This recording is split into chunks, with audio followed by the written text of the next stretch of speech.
All right, boys and girls, it's 6 p.m. on the dot, and if you make good decisions, then you're here right now watching Big Fat MTG. So I should take a moment to congratulate you for being smart.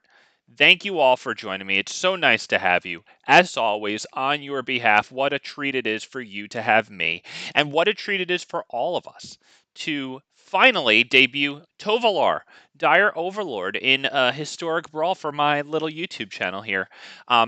He's really nice because he's a draw engine. Whenever a wolf or werewolf you control deals combat damage to a player, draw a card. Yes, this is kind of two tribes, I suppose, since it benefits, of course, wolves and werewolves.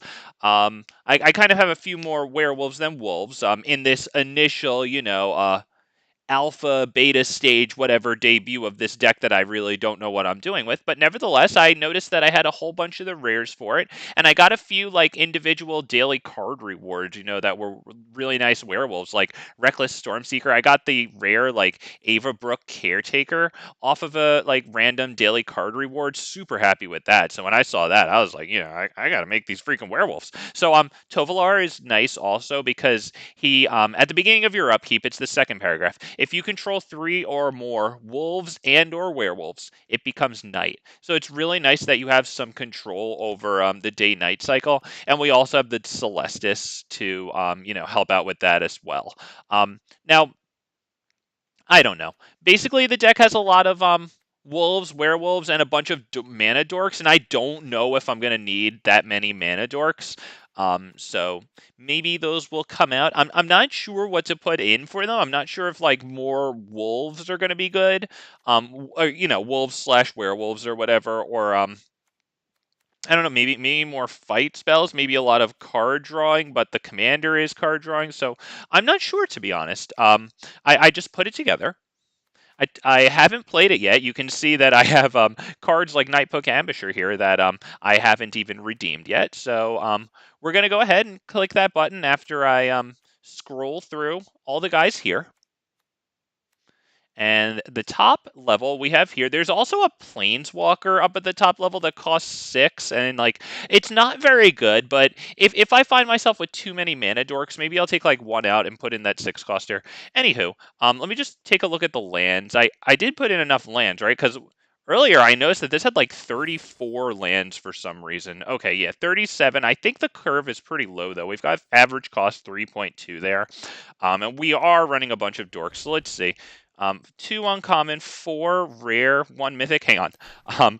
1 rare. Is this the second rare? No, that's an uncommon. So second rare, third rare, and that would be this one. Okay, that's good. As long as no like rares are sneaking in there that I forgot about. Yep. So let me take a look. Okay, 5 and 2 mythic. Okay. Yep. We're good. All right. Let's get on into this. Thank you for being here. If you just sat there and suffered through that janky introduction, you got a big set of stones on you. There you go. Let's get right into this. I gotta press the right buttons though. Haven't used this before. Yep, we were doing the Tarrasque Brawl yesterday. Shout out to yesterday's stream if you're interested in checking out the Tarrasque Brawl Big Fat Dinosaur in mono green. I had a lot of fun with that one yesterday, and here we go. Tovolar Brawl. Let's do it, boys and girls. Let's go. Oh man, been waiting on this one for a little while, I think. About like halfway through December, I was definitely wanting this once I got a couple of really nice rare and mythic werewolf card rewards. And I just waited for the end of the month to do that big pack opening, so here we go. Been looking forward to this one. Okay. Currently waiting 27 seconds. Can you not be waiting that long because you want to put me in a matchup against like Ivy or something? Wow. Okay. There we go. Getting into it. I wonder what tier Tovolar is too. Sheoldred the Apocalypse. Is that top tier? Because I know that I play Sheoldred the Apocalypse when I'm running things like the Joda deck. Do I keep this? We have a wolf here. I mean, we don't have double green unless we use one of the dorks to pay for this. I'll give it a shot, I think. So we drop this first. Wow, that is chugging along. All right, Jesus.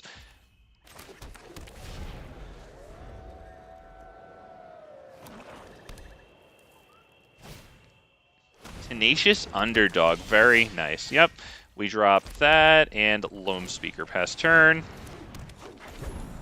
Because that is our second source of green. I got this land in hand right now.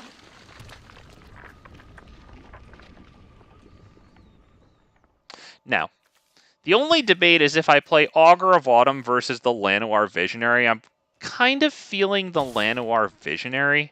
Yeah, we take the 3 damage there.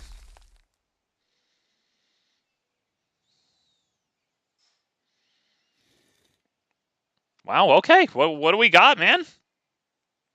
What do we got? He's got his Reliquary Tower, too. I added that to this deck since the Commander and actually a bunch of other things that I have in here all let you draw cards and stuff. What do we do here? I don't know if we're going to need this as much. Maybe we put in Augur of Autumn, look at the top card. Okay, we didn't get the exactly what we were looking for there. Prize Fight is pretty cool because we can fight something that we don't necessarily need up against their commander. It makes us a treasure token too.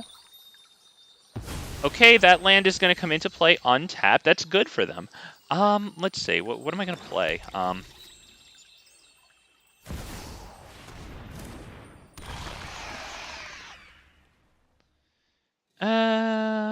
are we going to do here? Maybe it's 1, 2, 3, 4, 5. This will not be good. So 4 capacity for mana. What do we do there? Okay, that's pretty good. I think we'll definitely play that one off the top. Mindstone, could be better, but with 5 capacity for mana here, maybe we do Llanowar Visionary and I don't know. Maybe even Rhythm of the Wild, because I need to be able to kill that freaking Sheoldred. That really sucks that they have Sheoldred. Let's see what's on the top underneath Mindstone. We're gonna draw that one and see what it is. Yeah, we lose life. That's freaking annoying. I'd say we drop maybe Packsong Pup. Yeah, we'll just do that. I mean, we could also have 6 capacity for mana next turn if we drop this. I think that might be better. This is kind of looking like a wash here. I wonder if the werewolves might like a lot of fighting. Because what I'm thinking is going Rhythm of the Wild into Tovolar. But the thing is, yeah, it'll draw me cards, and that's nice. They have Sheoldred, of course, so that's going to be sort of difficult. They did not attack, interestingly. Yeah, we're going to lose even more life. Nice and annoying. But let's see. If we can do 1, 2, 3, 4, 5, 6. If we could do maybe Rhythm of the Wild into Tovolar, get him bigger, and then Halan and Elena. I'd like Rhythm of the Wild out for Halan and Elena, so that way they can come in with a +1/+1 counter. You're going to come in with a +1/+1 counter as well.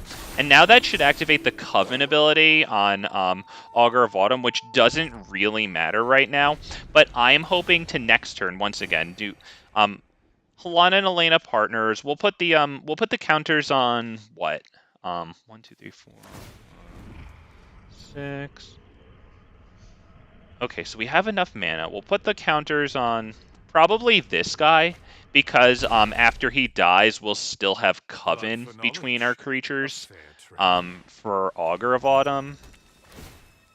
Let's see, how much mana do they have on the field? They have 4 mana on the field.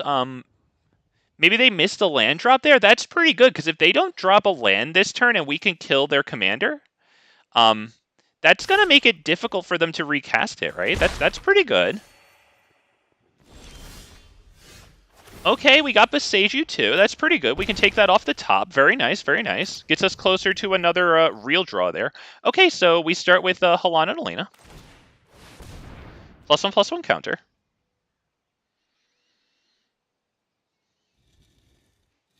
Now this is instant speed. Okay, cool. So +1/+1 counter on it. Yep, and now we are going to move to combat. We are going to put those counters on this guy. Now he's a 5/5. And we are going to attack it at this thing here. So that way he can take out their tenacious underdog and then Sheoldred too. Nice. Yep. Wow. Okay. And this target creature we control fights target creature we don't control. Beautiful. Now hopefully that one goes through. I would assume they don't kill it if they didn't kill it when it attacked their planeswalker. Okay, so that's +2 to their commander attacks. And what exactly does this do? Does this add 1 mana of any color, gain 3 life? Okay, and why don't we drop the Celestis, I think? Because it takes away the treasure token, but it produces a mana, so I feel like that's pretty much just neutral.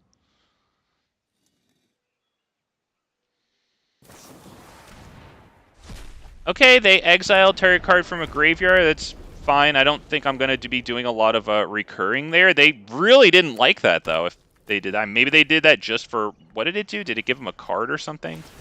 Gain 3 life? Oh, if it was a creature, okay, otherwise you draw a card. Okay, they did it for the card. Cool. Yep, all right.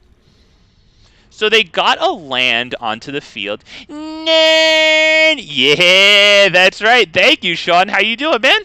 I'm good. Thank you. I'm debuting Tovolar Historic Brawl here, which is a lot of fun, I think. We'll see it. This is in its currently unrefined state, so I'll probably have to watch a bunch of people's videos because honestly, I'm not very good at that, and just see what the hell is going on with them and try out the like common and uncommon stuff.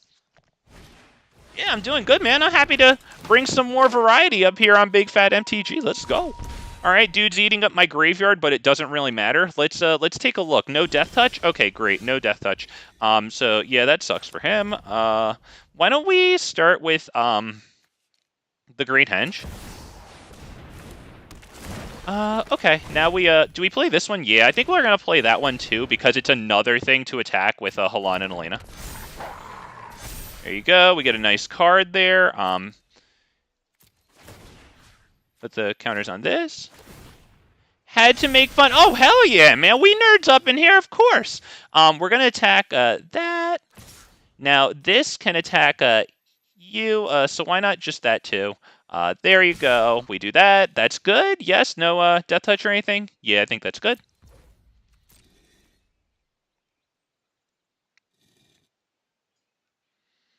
We're looking pretty good here. Okay, they're going to protect their planeswalker there. Yep, that's good. That's good.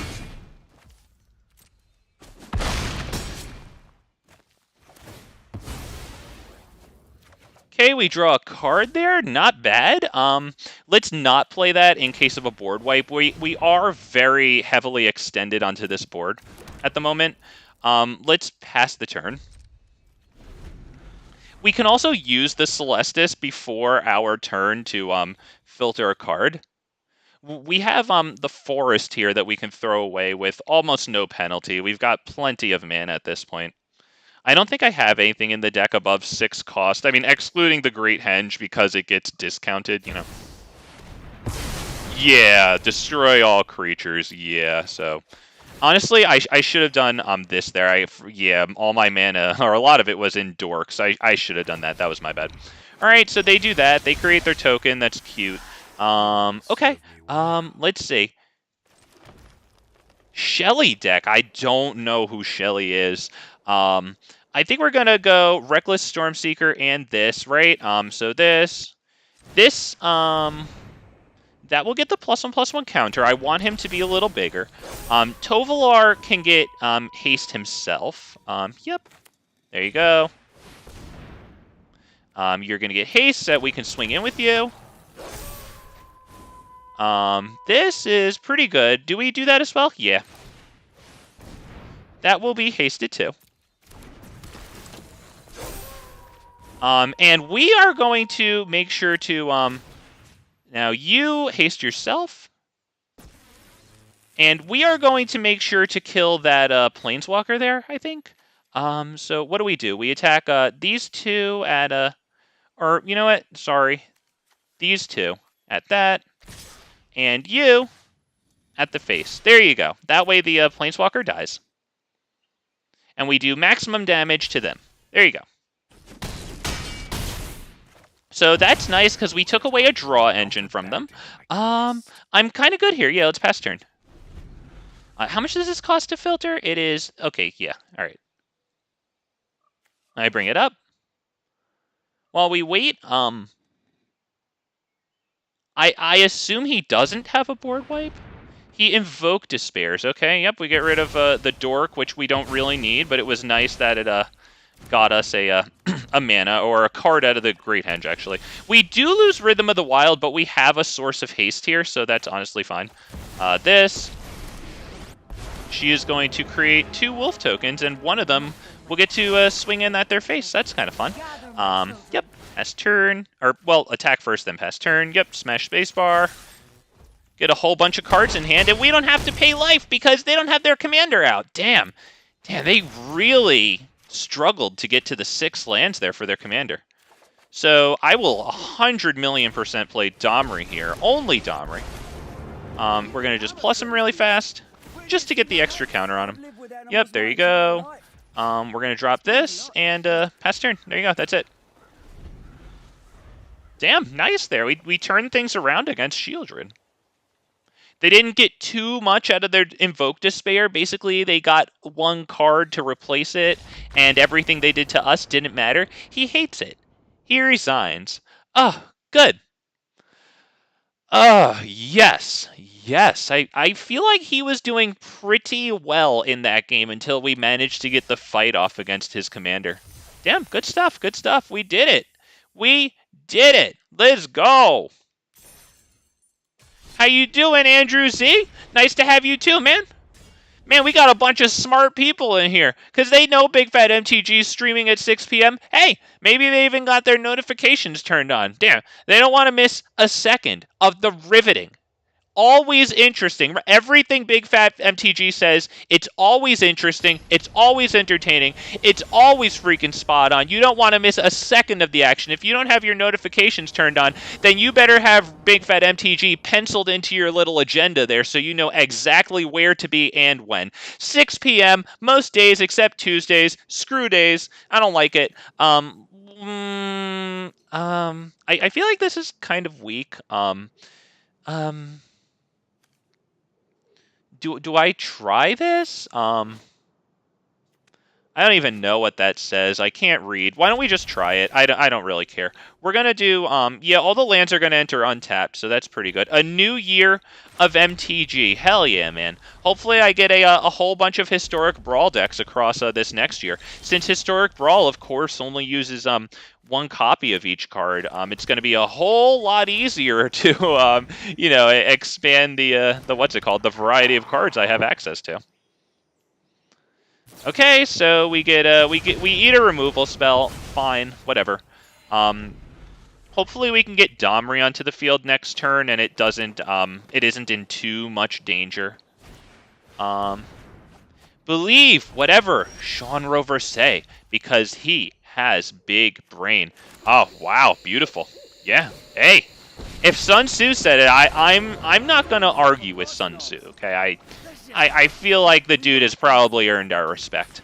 We're gonna pass turn there. It's nice that we have Domri Anarcha Bolas on the field who can fight, because we have the Ill-Tempered Loner who I guess it's a 3/3. So actually, now that I think about it, that's going to take a second. We might want to cast this thing and fight it against that.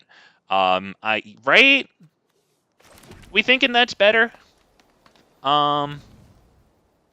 Yeah, I can't really do it on him because he dies. So, yep, this one. Boom. +2 commander attacks. There you go. How you doing? Bye-bye. There we go. All right, so all things considered, not bad there. Next turn, dropping this 5th mana, we can do Commander and Prize Fight, all while plussing Domri. And as a matter, okay, that kind of sucks. I was really hoping to, all right, so we'll have to, I was hoping to use the Prize Fight with this guy. It sucks that the Commander's down. Beginning of combat on your turn. Okay, That's going to be Commander Prize Fight this. That has to die. Hopefully they don't have Tamiyo's Safekeeping open for it. Or, sorry, choose a creature I control first. Right, yeah, okay, I got this. Alright, there he is. Past turn there. This is pretty good. I would assume that since I saw a bunch of like little 1 damage spells, and obviously Young Pyromancer, yeah, they've got a whole bunch of spells like that. So we might get some nice value out of the bottom paragraph of this thing. Whenever our opponent casts their second spell each turn, we get the Wolf token.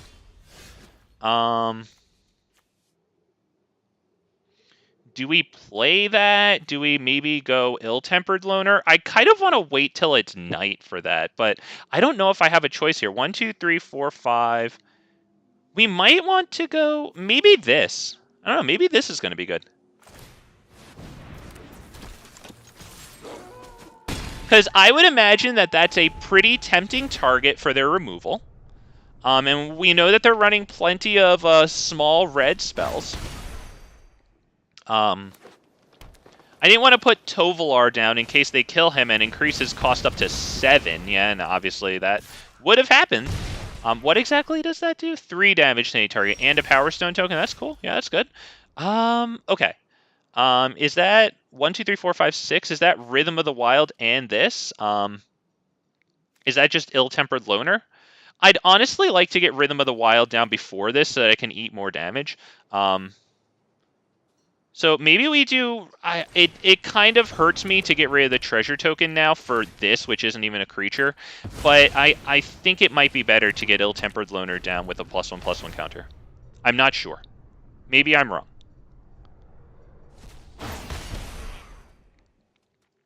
It also gets this down so that we can, you know, start making value out of that... out of the tokens, or at least, you know, since he read it and he knows that now, maybe he'll slow down, you know, casting all them spells there. Beginning of combat on your turn, you can cast a spell with mana value, what? Equal to its intensity, which is now 2. From your graveyard without paying its mana cost. Oh, wow. Okay. Damn, that's good. Okay, I think we have to start with Ill-Tempered Loner, and then, if it lives, or actually, no, because, sorry, they, will they be able,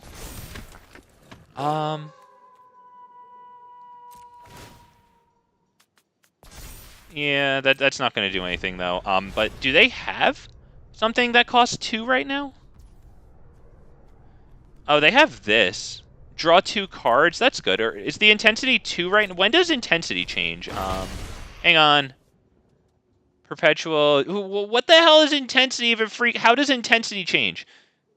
If you do perpetually increase it. Okay, so I guess it changes when the card says it changes. All right, Soulscar Mage is annoying because since they're going to deal damage in +1/+1 counters now, that kind of gets around Ill-Tempered Loner.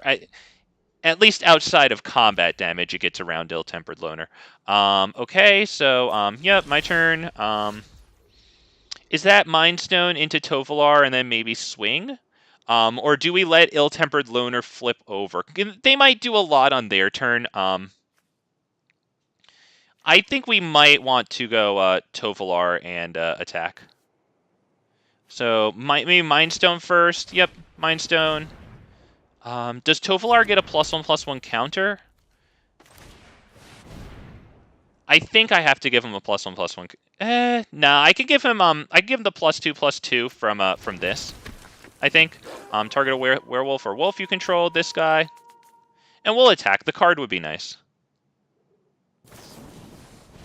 Alright, wow, he actually got dealt the 3 damage. That kind of sucks. Fortunately, we did drop the Mind Stone to help out with that, so no attacks there.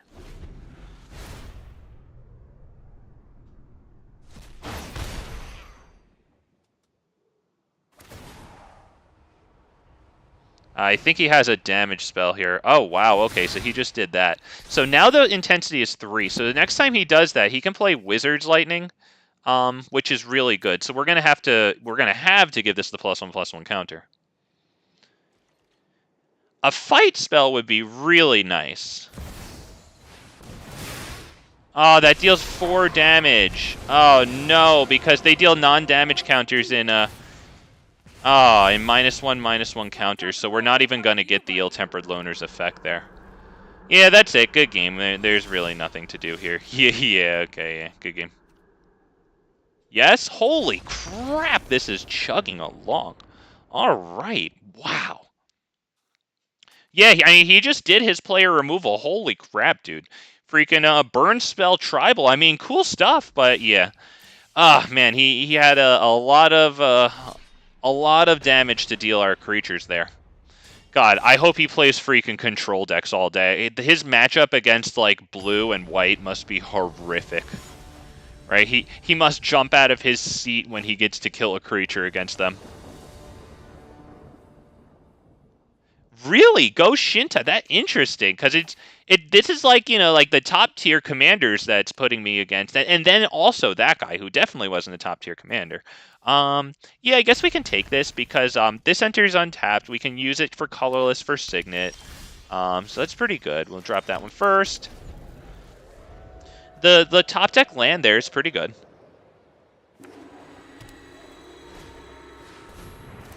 Kessig Naturalist. Cool, man. All right.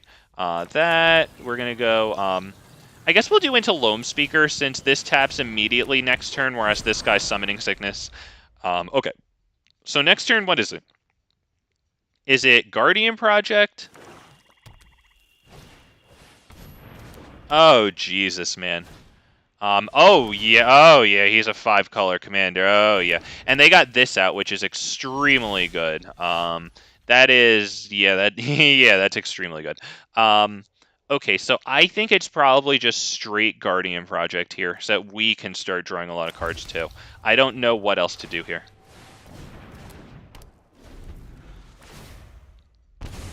So our next turn, we can do Tovolar and Elvish Mystic to start drawing some cards there. That might be nice. With 5 mana, I could drop Arcane Signet first and then do Tovolar Elvish Mystic. Okay, they drop their commander. Beautiful. They draw a card. This makes me lose X life and they gain. Okay, so that's going to start getting annoying this turn. So I'm already thinking for this deck maybe more fight spells. I don't know how useful this is. Sorry. Oh god, dry throat. Okay. Why don't we drop this? Let's start with exactly what we were talking about there. We'll start with Tovolar, I think. Get a card out of the Guardian Project. Oh, not bad there. Makes me wish I had gone Elvish Mystic first, honestly, because then I might be able to afford that. Okay. Cabaret Revels is a good combo with the Great Henge, though. Mr. Egg, how you doing, man? Hell yeah! Welcome to the stream. Thank you for stopping by, sir. Wow, that's cool. Oh man, that must be like another kind of art? Wow, yeah, that's cool, man. Hell yeah! Neat.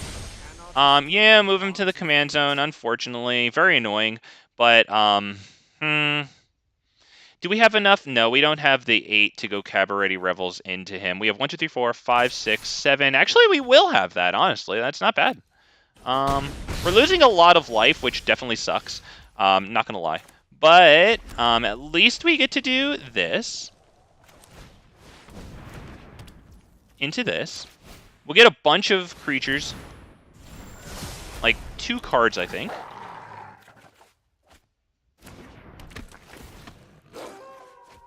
Alright, not terrible. But I think that Shrines is already generating a bit too much value for us to deal with at this point. Show me my path. Sterling Grove. Well, that would be good if I had fight spells. It's more than they need. They're gonna win at this point. Yeah, all he has to do is not attack. He's good. He's freaking good. That's pretty much it. Yeah, let's see. We could drop this. We could do what? The Great Henge, and then maybe something else. Yeah, that's it. Good game. We don't need to sit here for this. Yeah, that's about it. I think what I'd like to do is Maybe change out that enchantment that was in my hand there for a fight spell really fast. Let's do that. Dex. Which fight spell? Do I have Bushwhack in here? I forget if I have Bushwhack in here. Yep, edit deck. Yes, please. Let's see. That was a 3 cost, so we'll look in that column really fast. Howl of the Hunt. There it is. And we'll do a search for fight. Oh, damn it. I thought that I already looked something up. All right, I guess I didn't. So it's going to take a moment to freaking hiccup here. Does that do that for you guys too? It always freaking does that for me. I don't have the Snowlands right now. Bushwhack seems pretty cool. Are there any other fight spells that I might be able to use?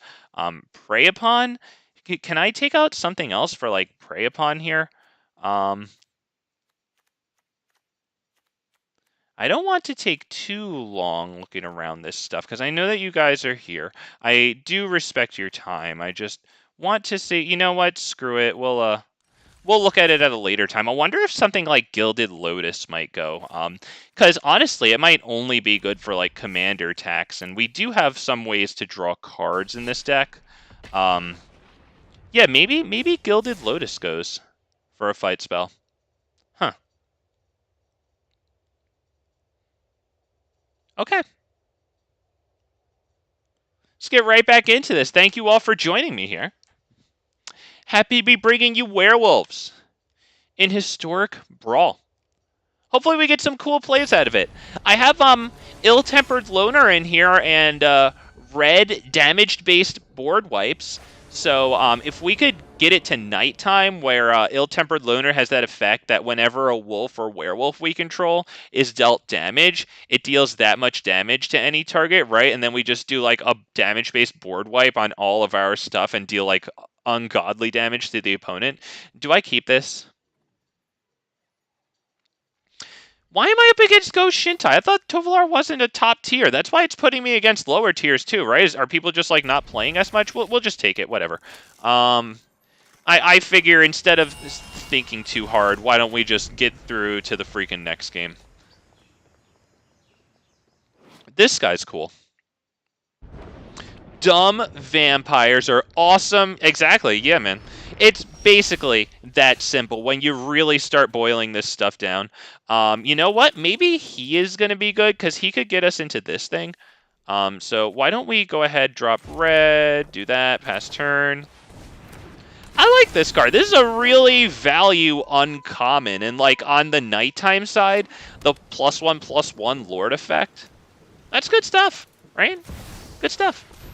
Wow, okay, they drop Commander. Okay, this guy's going to be nice against their Shrines, right? Because he deals 1 damage to 1 target creature, player, and a Planeswalker, blah, blah, blah, blah, blah. I think that's pretty good. So we can't attack with that, unfortunately. So what do we do? Do we drop Augur of Autumn? Do we drop Werewolf Pack Leader? What do we do? Might have to be the Werewolf Pack Leader. Or is it him? Because he's he's not a slightly bigger body. Why don't we just put him? Let me see. Yeah, sorry, no attacks. Sorry, kind of, honestly, I'm playing a little slower because, like, I'm kind of memorizing at this point what exactly each one of these cards do. I'm not gonna lie. Vampires are weak to the sun. Yeah, man, I saw I Am Legend with my boy Will Smith, who I like. Let's see. You know what? Maybe I should have dropped Augur of Autumn before the land there. So at this point, I think it might be better to because this isn't going to give us Coven yet. Yeah, why don't we just drop this guy? There you go. Do we attack? No, it's Psychotic. This will be nice to attack with. And it's got Menace too, so it's going to be a little more difficult for them to chump it. Oh, what? Target player mills X cards. All right, well, that's going to start getting a little annoying. It won't really affect the gameplay too much. I mean, I guess it will, because we can't draw another copy of the cards they mill. Whatever. Double strike. Wow, okay, yeah, we'll just let that go.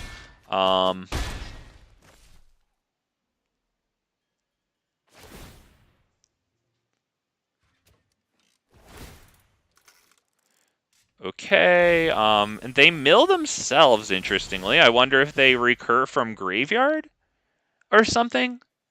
Is that happening there?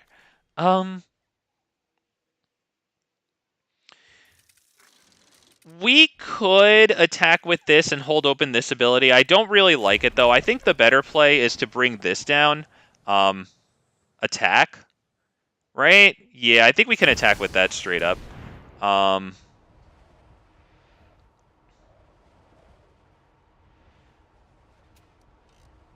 I think that's pretty good. Oh, man. Yeah, it is pretty good. They counter it. Well, I don't really have a lot more to do.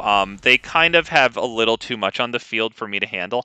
Maybe more damage-based board wipes. I only have Burn Down the... Do I have Burn Down the House in here? I'm pretty sure I have Burn Down the House in Anger of the Gods, not Star of Extinction in this one. The other one that I would put in is whatever the 4 damage to each creature and each planeswalker is called. Yeah, we're basically just going to take a look at the next card and leave.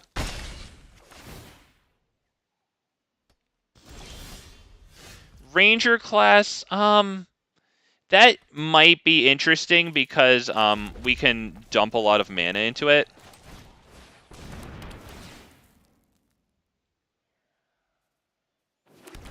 Now this, we're going to that.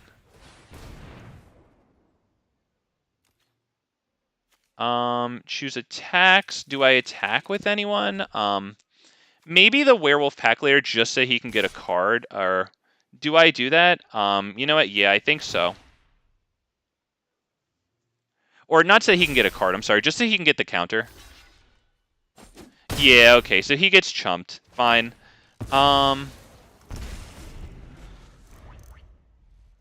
Okay. Now I gotta think.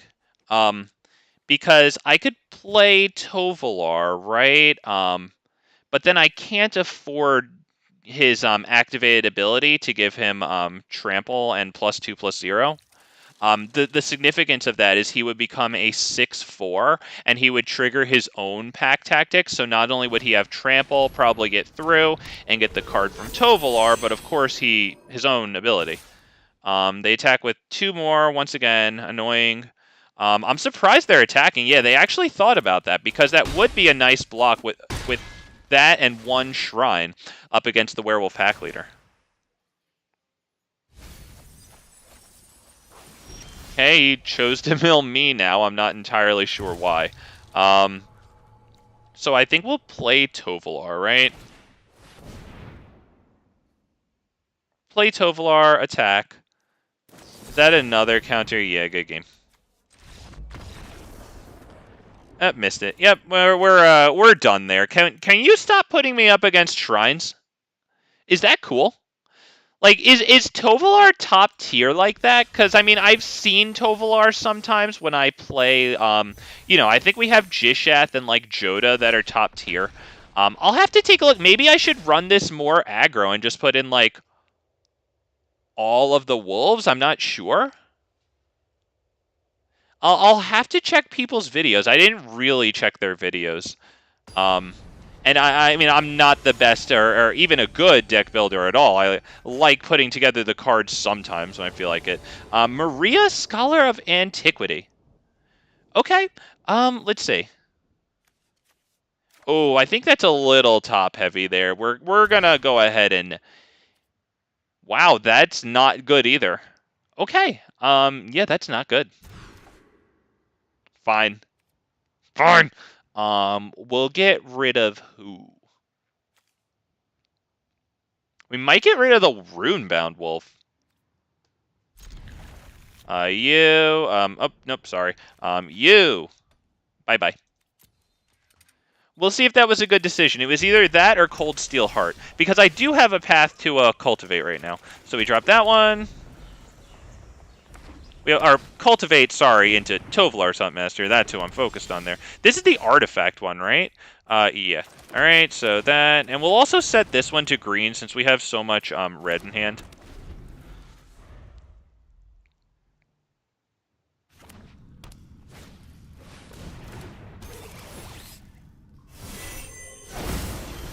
Wow. Into their library, not into their hand. Okay. Now, do I go Augur of Autumn? I think Cultivate's the better one to go because it could get us Tovolar's Huntmaster next turn. Am I right? 1, 2, 3, 4 on the field, 5 with that.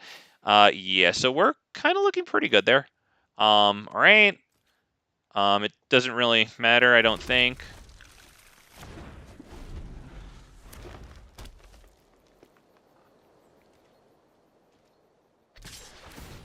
Now, do I play Tovolar first, or do I play him, which is kind of dangerous? Just because we haven't played a creature yet, so they're probably chock full of as much removal spells. They only have 3 things in hand, though. A fight won't do it. It would have to be 2 burn spells to kill this dude. Do we do that? Do I go like Augur of Autumn right now and then into this guy?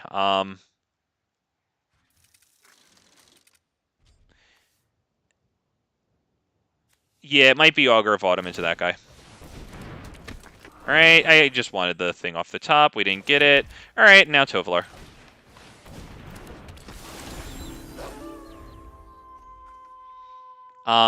Beast Whisperer is kind of interesting. I might want to play that before this guy. They attack with that. That's going to be a... When it dies, what? When it dies, what do you do? Seek an Urza's land card. Okay, that's pretty cool. Yeah, that's nice. Alright. The Mightstone. Yeah, okay, so that's probably going to give -5 to our commander, which is annoying.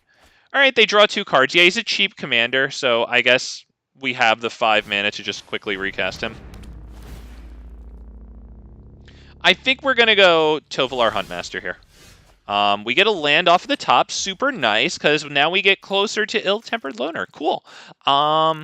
We are going to start by attacking, I think. Does this have, like, Death Touch or anything? No. Okay, so we'll attack with both of these. Or wait, can they crew that freaking... I didn't even look. What does it crew for?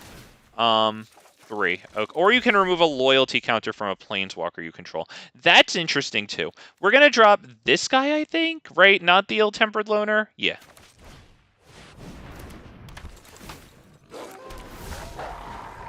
Next turn, if we have 1, 2, 3, 4, 5, 6, 7. So we'll drop another land, and then we can do Beast Whisperer into this guy. That looks like it's a setup, so we're just going to take it. That seems a little overly confident for them to have no trick behind it. Right?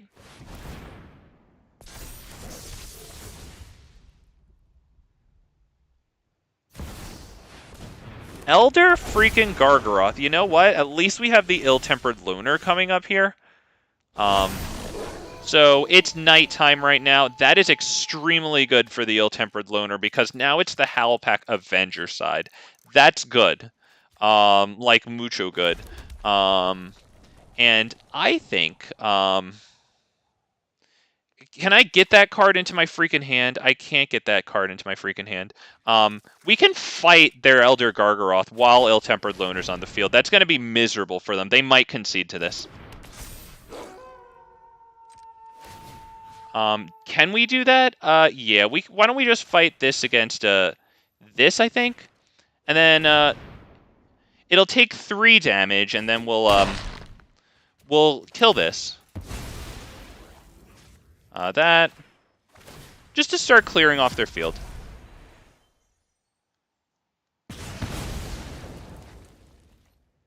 Yep.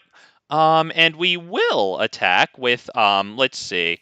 I would say this and this, because whenever a wolf we control, a permanent we control is dealt damage, it deals that much damage to any target. Yeah, I think we're good here.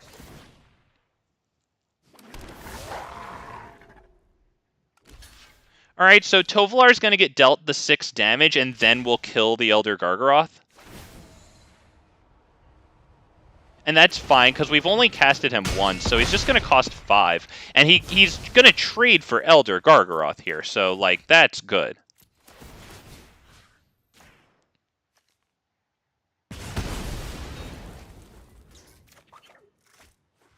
Nice. That went pretty well. It's still night, so if they do a red damage-based board wipe, they lose.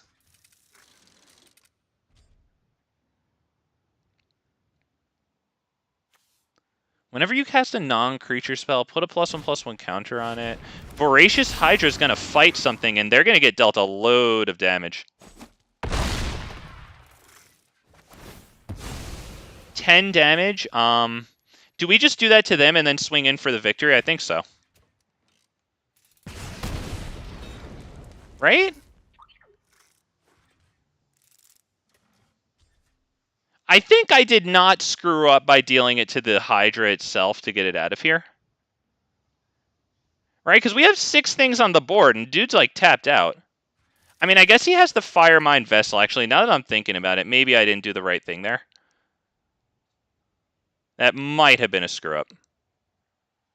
In which case, screw it, okay? Sorry. My bad. Yeah, that's right. I don't want to hover over it right now, but here up in the top right hand of the screen, he does have the Fire Mine Vessel. Okay, he knows. It taps for 2 different color manas.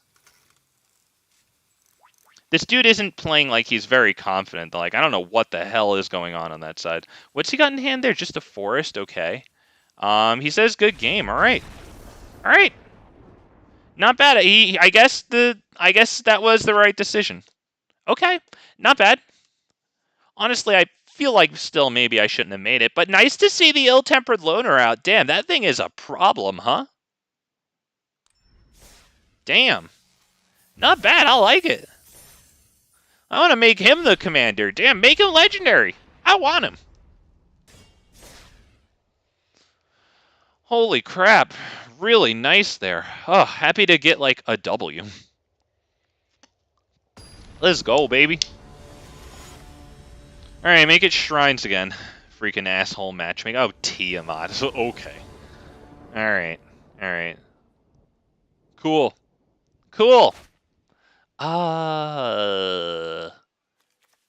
Jesus. I mean, okay, let's think. Because we actually do have Llanowar Elves into the Celestis. The problem after that is that, do you remember the old bug where people would spam over your lands? Oh, no, I don't remember that. Oh god, that's so stupid. Wow. I hope that wasn't in the game for very long. I suspect that was in the game for much longer than you would have liked because it's not a money glitch. So if you were getting too many gold coins, that would have been fixed later on that afternoon. Do we take this, or do I have to start freaking mulliganing? I don't give a shit. I'm going to take it, and then we're going to concede as soon as I face a little bit of adversity against Tiamat. I think I keep this in hand just to have something a little big to do.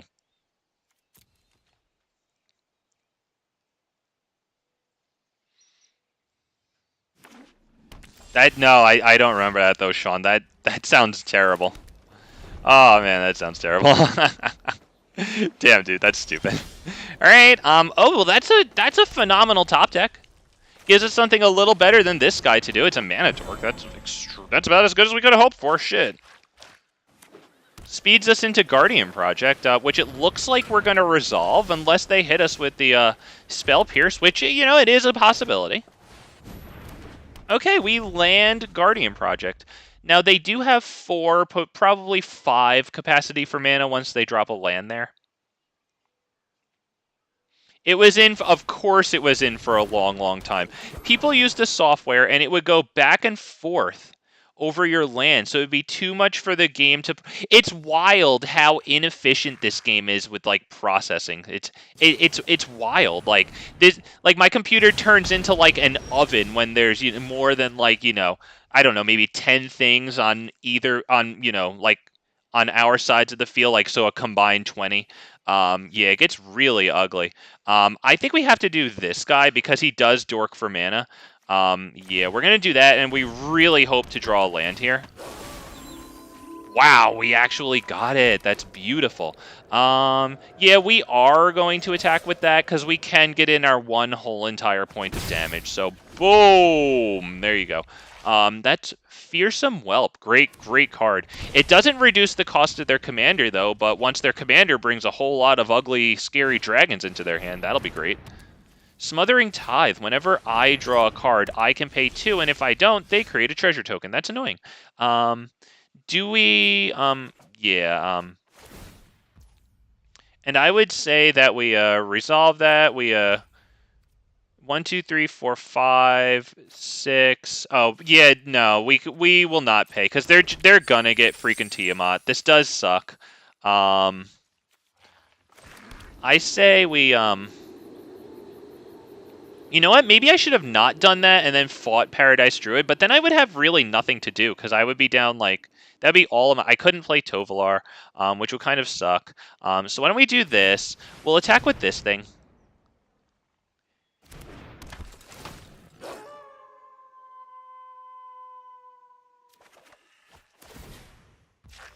Yep. Resolve. No. So he gets all the treasure in the world. That's pretty good for him at this point. Why don't we? We're gonna attack.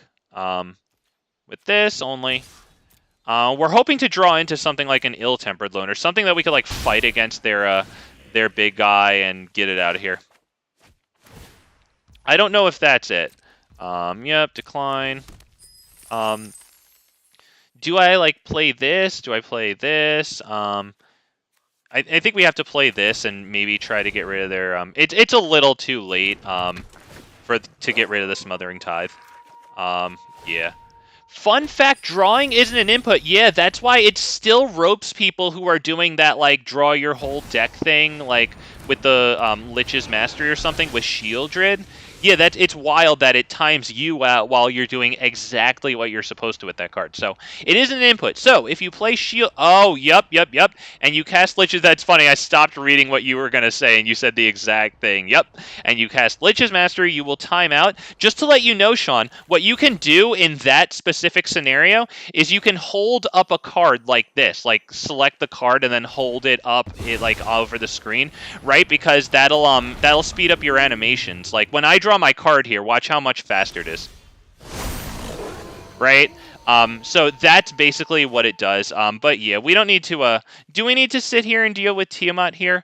We have Halana and Elena, and you know what? Let's give it a shot.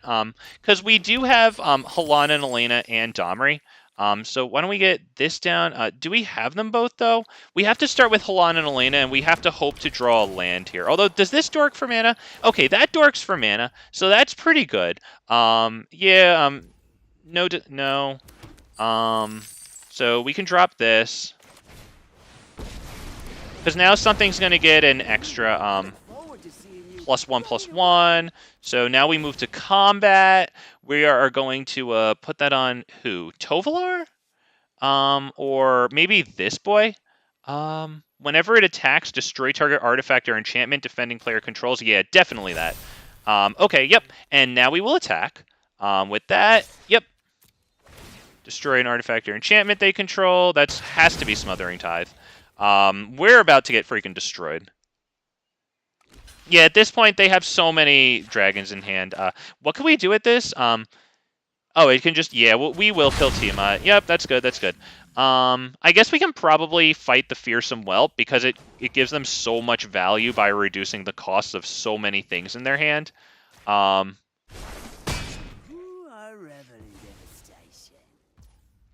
And I guess that's it. Let's just hope that this isn't too horrible. They have 1, 2, 3, 4, 5, 6, 10. They have 11 lands to play with, so they'll probably do Miram Sentinel Worm and then copy something. We do have a fight spell in hand, which is something. Oh shit, they have freaking Goldspan Dragon. Oh my god, that's miserable. Alright, he does that. I don't know who he's gonna kill. But yeah, I mean, that's pretty much it, because they're just gonna be doing double dragons, double Terror of the Peaks. Yeah, I don't know if we can deal with that one there. Holy goodness. Alright, so I have some snooping around to do with this deck, definitely. I wonder if people run, like, changelings with this or something. I searched through the changelings. I'm not very impressed with the changelings here. I think I have the one that exiles an artifact or enchantment.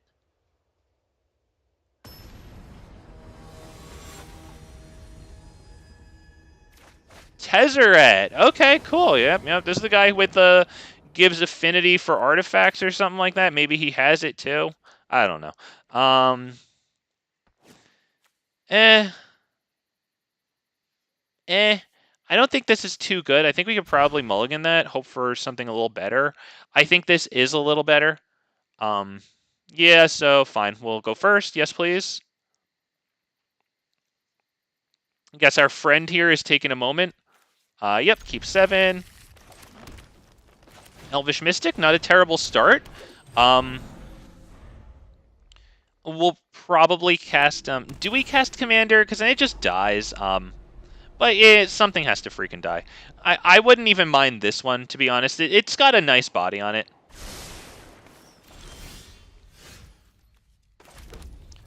Do we do that, or do we do Cold Steel Heart? I like this.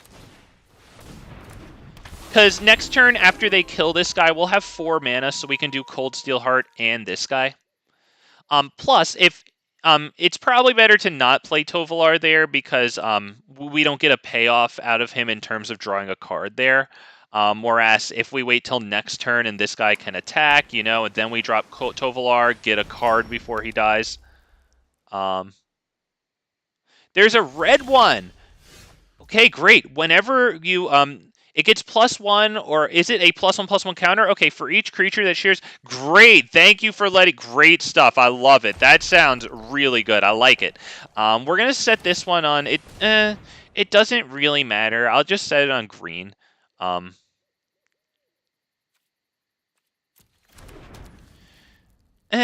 we play this guy? Yeah. Because then next turn, if nothing dies and we can bring Tovolar onto the field, that's 2 cards out of him right away, and that you know, that's an overall +1. Although he comes from the command zone, is that +1? Whatever. We get 2 cards out of it. That's good. Midnight Clock. Okay.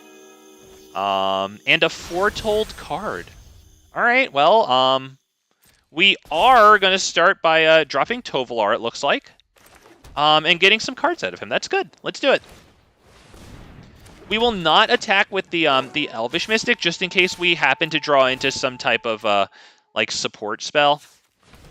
Heroic Intervention, Tamiyo Safekeeping or something, and maybe it would be nice to hold him open, or any 3-mana thing. We actually do get into Heroic Intervention there, so I think we'll just pass turn.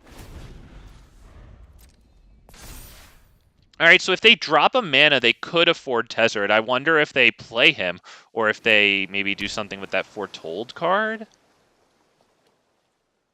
All right, well, let's see. We've got Heroic Intervention. Wow, okay. Damn, their hand is not good if they casted that for a lot, because it has affinity for artifacts. And they have 1 capacity for mana. Maybe they'll drop a land. Did they? I didn't say. You know what? That's honestly fine. Yeah. We can bring him right to the hand, just cast him for 3. He's not even going to get countered here. We'll still be able to attack with these things.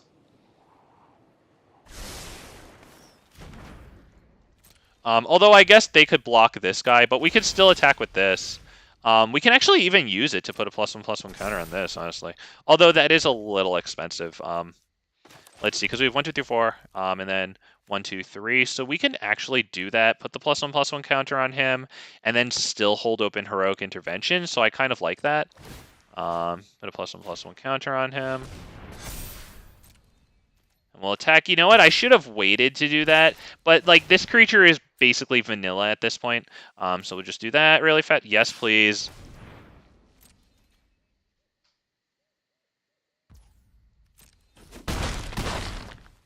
Yeah, let me know, man. What's up? Go ahead and say it. Do I do Tovolar? I feel like we just get board wiped if I do Tovolar, because I can't hold open the Heroic Intervention. Yeah, unfortunately, I have to play it a little safer than I might like to. I mean, at least it's switched over to Night. I think we're going to hit the Heroic Intervention there. Because if they want to counter that, okay, they behold the multiverse. That was the foretold card. They still have access to 2 mana here, so maybe they'll counter that. Maybe they'll play another kill spell. Okay, it doesn't look like it.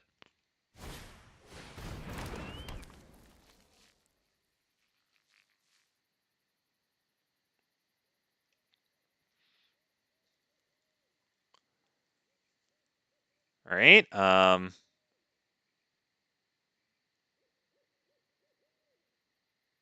If only we could give Tovolar haste. That's pretty good because it enters and fights. So we could enter, fight against that, right? That's pretty good. Does it have haste? No. Okay, so let's start with this. We're just gonna have it fight. Yeah, another target or whatever. This up against this one? Yes.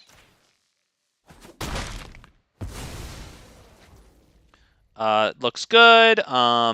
And do we play Tovolar at this point? Yes, because I'd like more stuff in hand. And we will attack with 1/2. Yeah. And they've got a block here that they can make. That's fine. All right, we actually get that. So let's see what we get. We have 2 mana.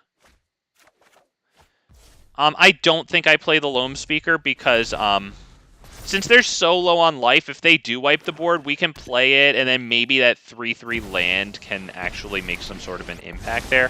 Okay, they are going to gain some life here, though, because he has that ability that we lose, they gain. So I always say, general rule of thumb, graveyard hate if you can, and run a decent amount of interaction. Wow. Damn. Okay, interesting. Wow, 17 interactions. Nice. Yeah, I was thinking of playing more fight spells here, so that's pretty cool. Yeah, we're going to sacrifice this one. Yep. So they get a card, but most of their stuff is tapped. And as a matter of fact, 5, 10... Yeah, because we could just do Anger of the Gods and win. Yeah, so, yep, good game. We definitely had that one. And he was about to have it, but it was a little too late for him. He had a very clunky start, especially when he had to play that Affinity for Artifacts card, like, at an extremely expensive cost. Yeah. All right, let's keep going, because I don't really know right now what to take out.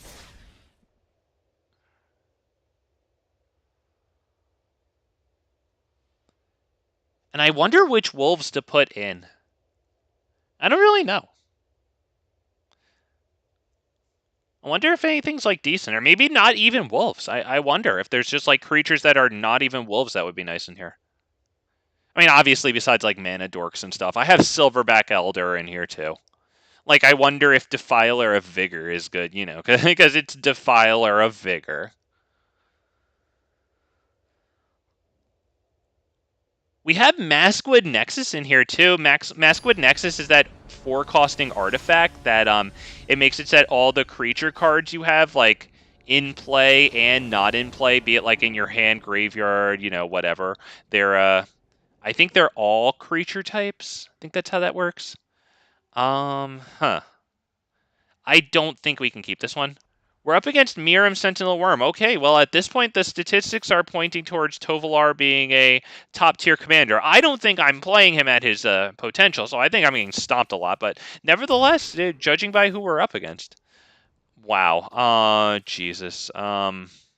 So I have to not ramp while they ramp towards Miram Sentinel Worm, and that hand there was probably a game over. Keep 6? No, that sucks. Yeah, okay. Okay, yep, on to the next one we go. There you go. Very nice and easy there. I know what to do when I have to mulligan down to 5, and it's not looking too good. All right, GG. Yeah, because at that point, I would have had to discard, like, Prize Fight, and that's my main source of interaction to maybe kill one of their mana dorks or something.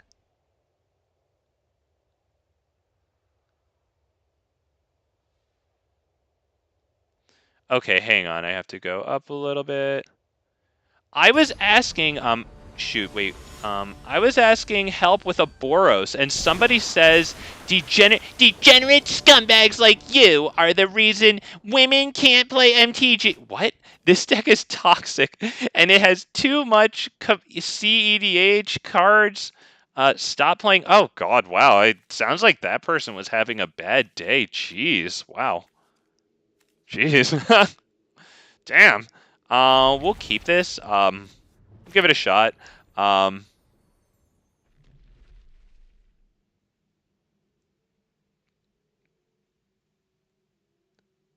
That's so weird that that person would go and just, like, out of the blue be like, you're the reason women can't play Magic. Like, is that some sort of weird, like, projection stuff?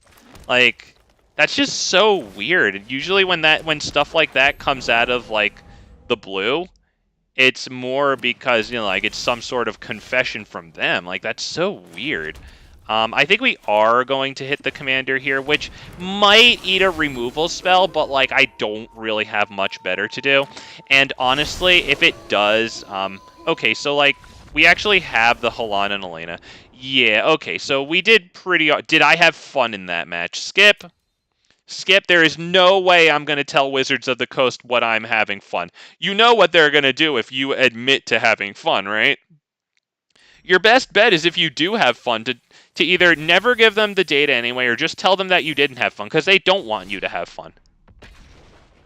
They're adding Phyrexian Obliterator into Explorer for black after they just got Liliana, Sheoldred, and Nykthos. They don't want you to have fun, so don't give these people data. You know what they're giving you in return? Shitty deals in the shop. A battle pass that, like, stops giving appreciable prizes way too soon. I'm at level 71 out of 80 on the battle pass right now.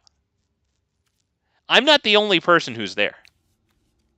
They're screwing over paying customers. They're such scumbags.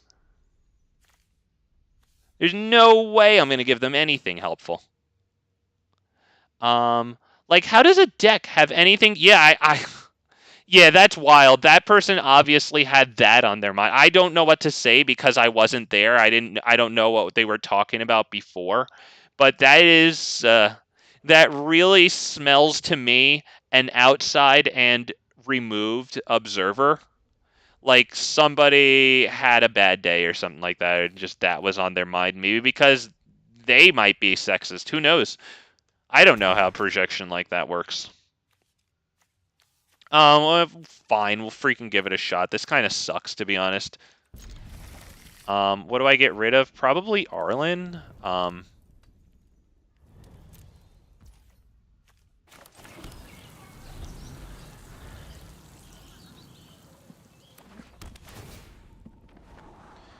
Okay. So let's see. That passed. Oh, yep. Sorry, I got a spacebar through. Okay.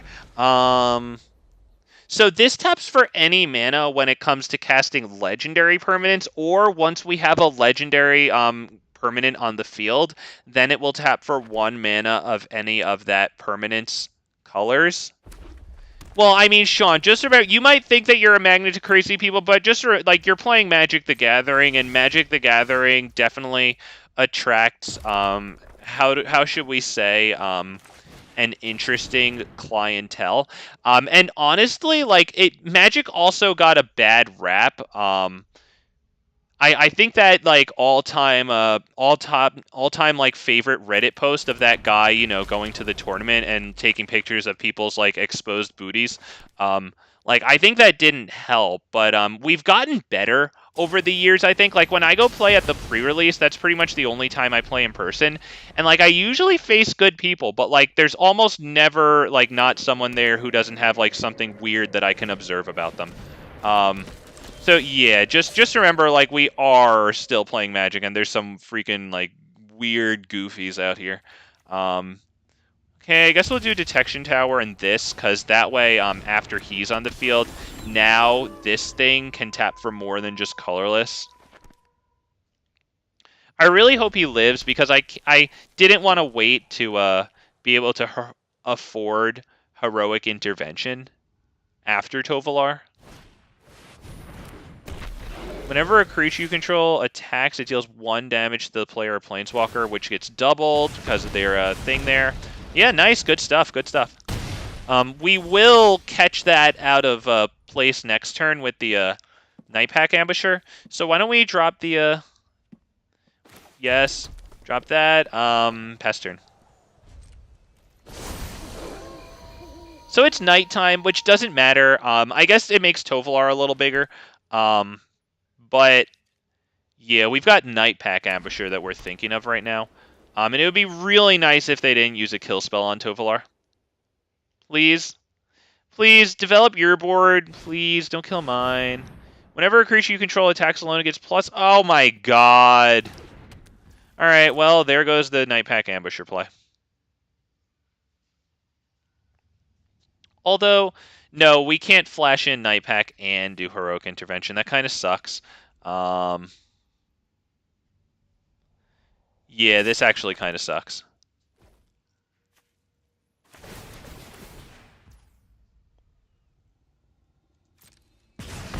Oh, wait, that triggers twice? Oh, shit. Oh, yeah, forget it. Yeah, good game.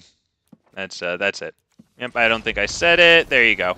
It matters. Holy crap, right, because that is a on-attack trigger also. Holy crap. Okay.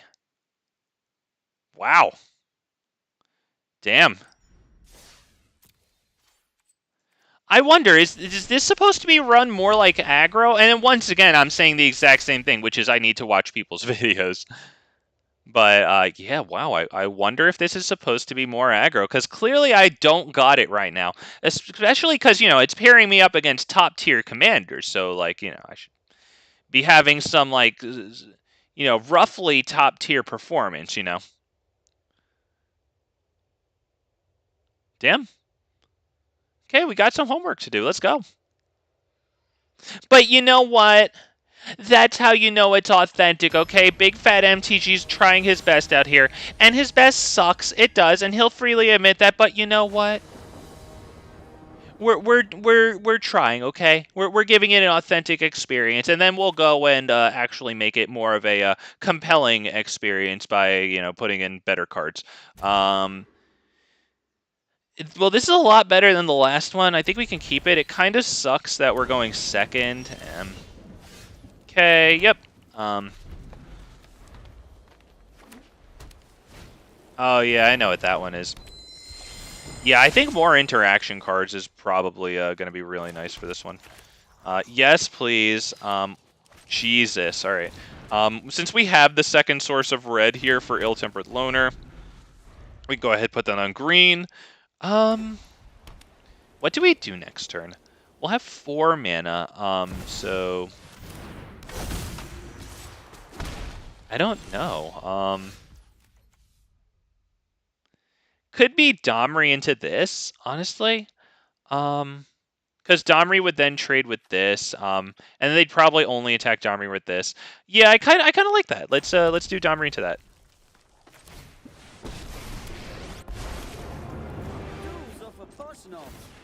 So red, play that. Kind of nice that we top deck a 2 mana spell there. It'll trade with their commander in combat. So if they don't kill it, they'll probably only attack with their 1/1 Death Toucher. Okay, it looks like they kill it. So Domri's done. But that is Swords to Plowshares gone. So it was obviously very important for them to kill Domri, and we do have some nice stuff in our hand.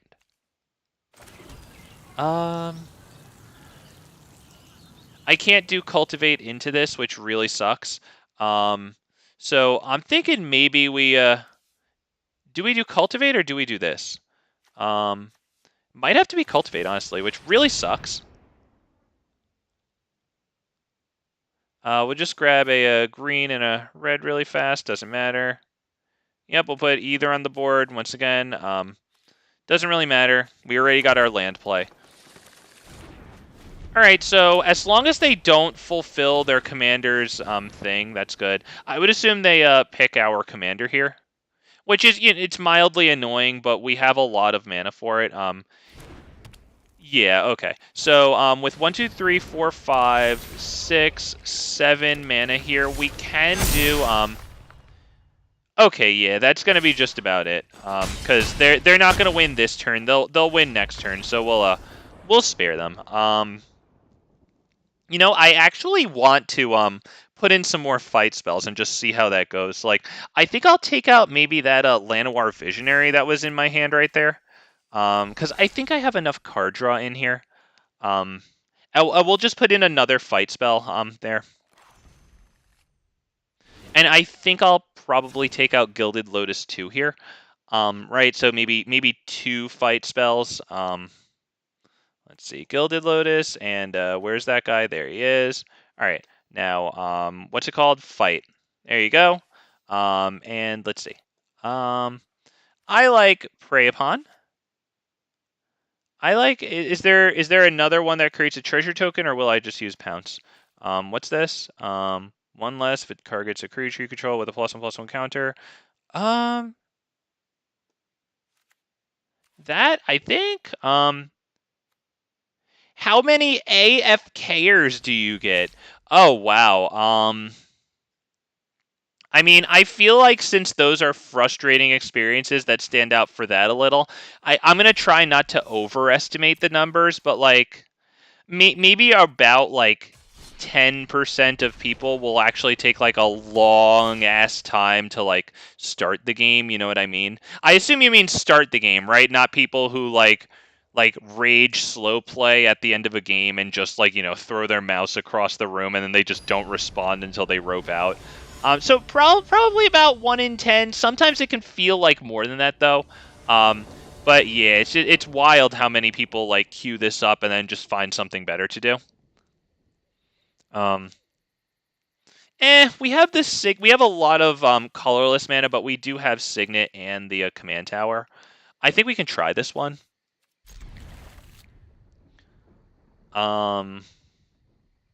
Yep. Oh, either or. Well, if you're gonna include people who will like slow play at the end, I'd probably bump that up to maybe like 15% or something. I don't think it comes quite out to like 1 in 5, which would be 20%. But, somewhere around there, maybe 1 in 8. Because, like, it is definitely, like, common behavior, We're going to drop another colorless land just to maybe get this guy to think that I'm a little mana screwed. Maybe he'll make a play that he shouldn't in like, an episode of Arrogance. Although I don't know what that 2-mana play would be. Is this the discard one? Oh, that's the lose life. Okay, yeah, that's annoying. All right, this. Is that Bloodline Pretender? Is it maybe this? From hand onto battlefield? You know what? I think it's this one, honestly, because it might be nice to get down Vivian Reed next turn. She does -3 to destroy target artifact, enchantment, or creature with flying, and, like, their commander's an enchantment.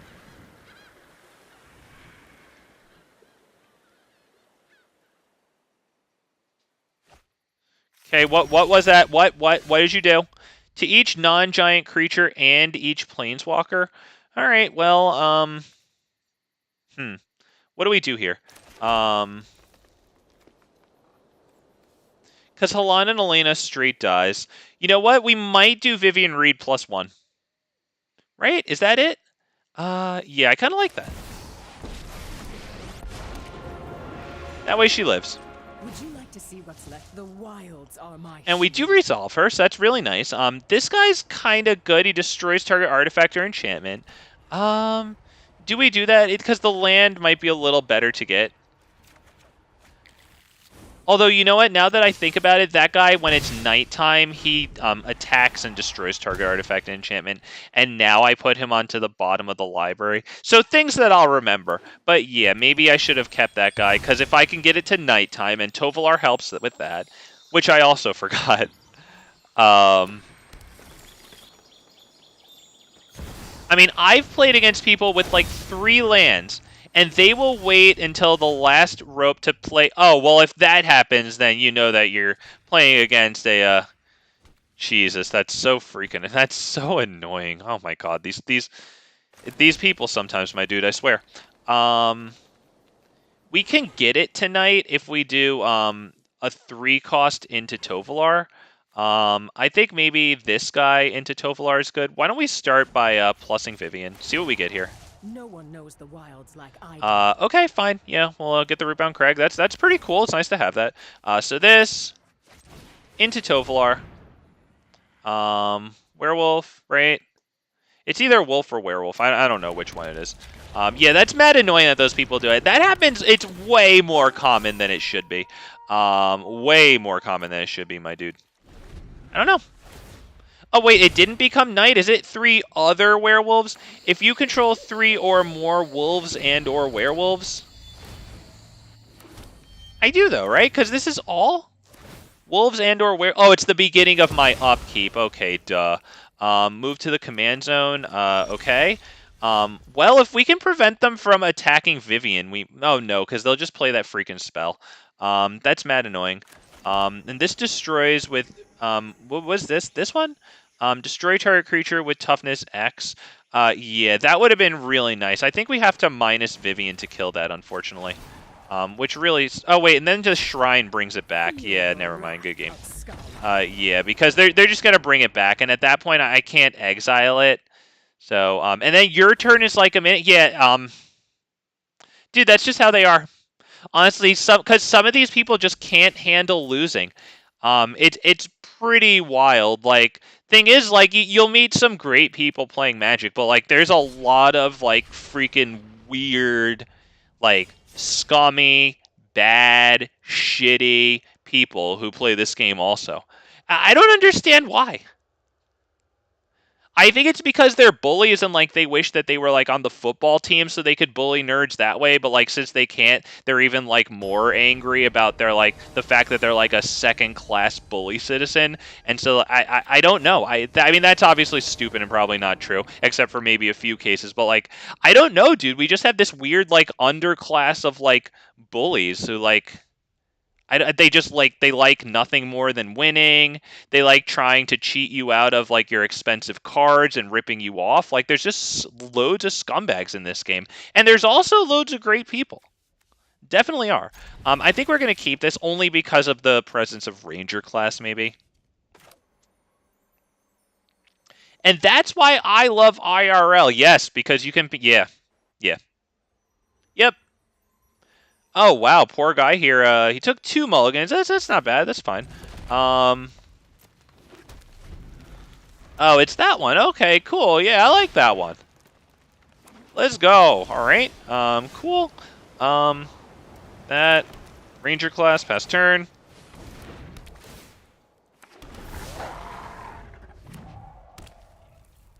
Wow, it just straight passes. Okay. Well... Do we put the +1/+1 counter on Ranger class? I think we do, because we don't have anything yet for Cemetery Prowler to exile.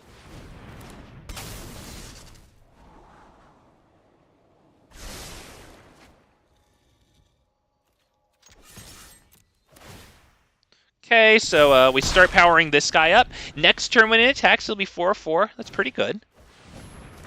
Oh, did he? Okay, he did hit his land drop. In which case, you're really good player for doing that first and then dropping your land. That was really good, dude. We're going to do this, I think, right? Yeah, kind of have to. There's no real payoff for Cemetery Prowler yet, except that it's slightly bigger. But this, if it lives, can hopefully get us into, like, Beast Whisper.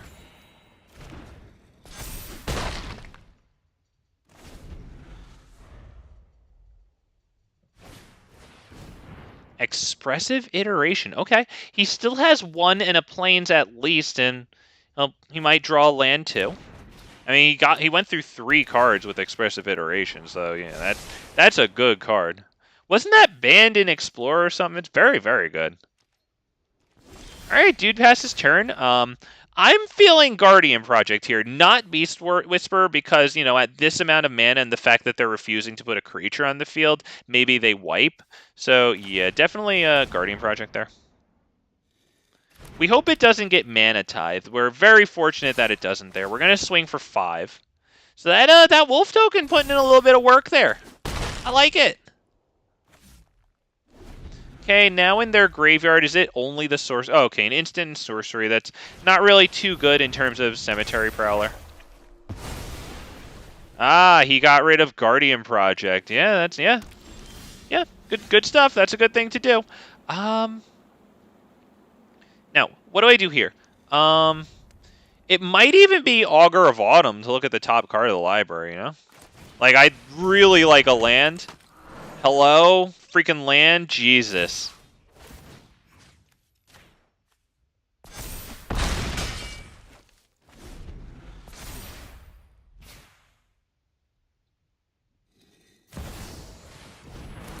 Okay, they bring that down. They have 2 more mana. It's got a cool animation. I like it. And environmental sciences. Wow, okay. Yep. They get a nice chump blocker for our wolf there. Very good.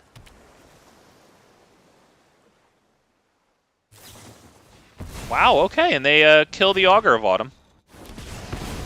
Good stuff. Yeah, very good, very good. We are probably going to have to... Do we Blood Rage Alpha on their commander and then swing in? That's probably the way to go, right? I shouldn't do it on the Spirit token because then they could just sacrifice it. I think that's the way to do it. And then it just dies in combat. So another target wolf we control fights, yep, so that'll be you, fight you, there you go. Nice. And they still have a chump block, that's good. Their commander's a little more expensive, though. Oh, they leave it in the graveyard. Doesn't this... Yeah, that takes it back. Okay. You know what? Fine. Too bad we don't have more mana, because if we could have gotten it out of the graveyard with this, it might have been nice to put it back in the command zone there. Make it more expensive instead of, freely brought back. Whatever.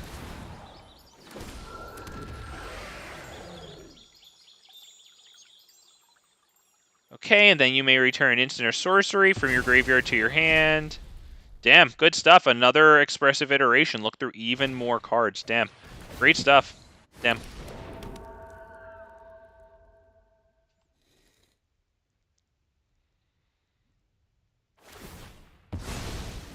I mean, honestly, if we draw a red source of mana, burn down the house isn't the worst thing in the world here. If I don't draw that red source of mana, we'll play the Celestis to try to get to burn down the house the next turn. Okay, we got a source of mana. It's not the one we were looking for. It's better than nothing. We are dropping the Celestis here.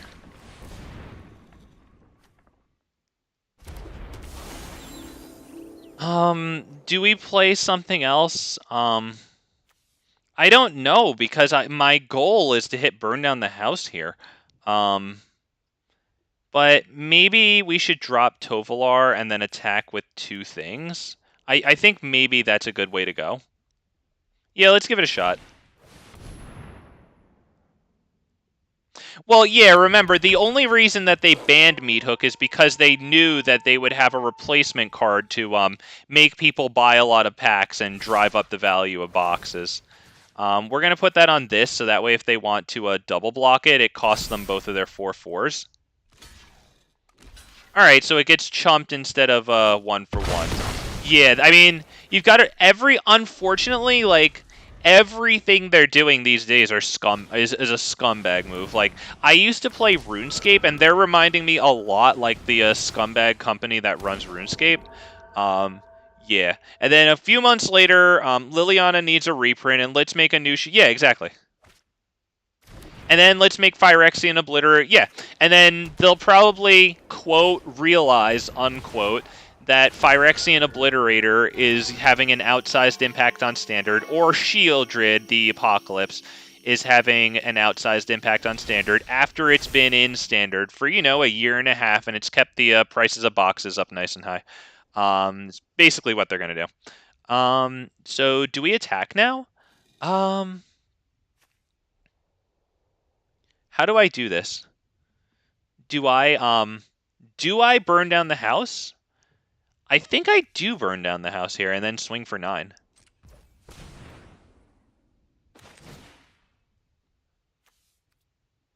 You know what? Hang on.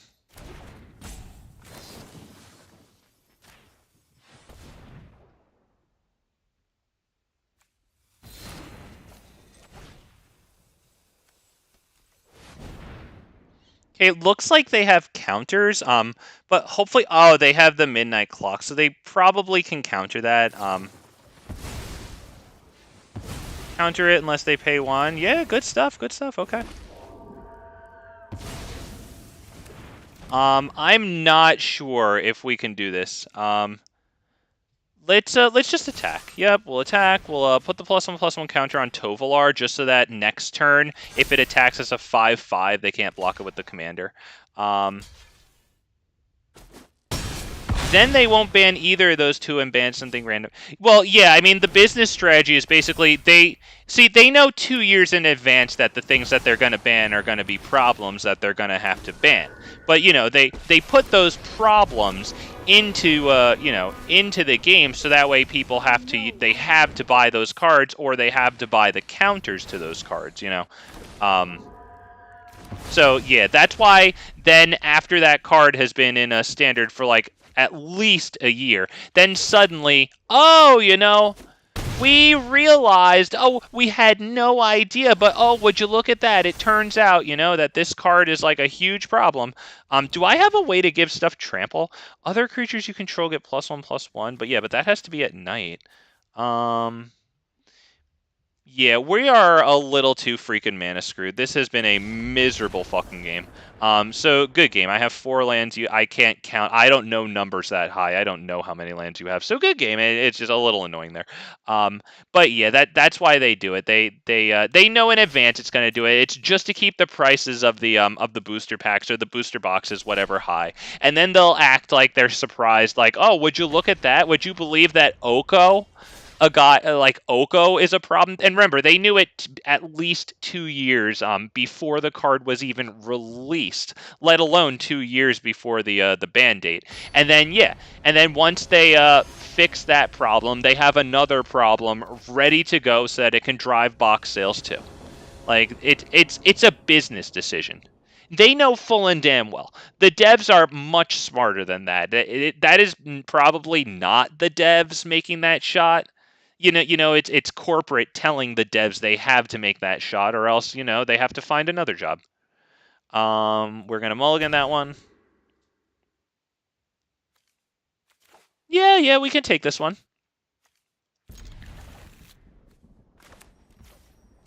Okay, enters tapped. Yep, good.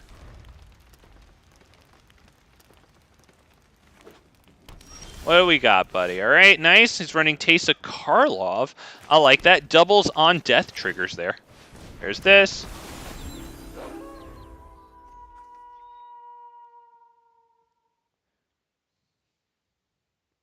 Except the thing is, Sean, like, they know that they don't even have to ask for forgiveness. Because honestly, they know that they'll have, their riders, if you want to say, just making apologies for them left and right. They'll have people, when people like me say that Phyrexian Obliterator is going to be a problem, they'll have idiots saying, give it a chance, you don't even know. Like, okay, freaking idiot. It's Phyrexian Obliterator. Like, I'm not even mad about what it does to me, and I'm running a lot of green and red, and, like, those are the worst colors against Phyrexian Obliterator. Because what are my chances to remove it? I have to fight it or deal it direct damage. Like, that is bad against Phyrexian Obliterator. But I'm mad about, like, even more than that is, like, the new player experience, because that's going to be in Standard, which has the least amount of cards for new players to learn.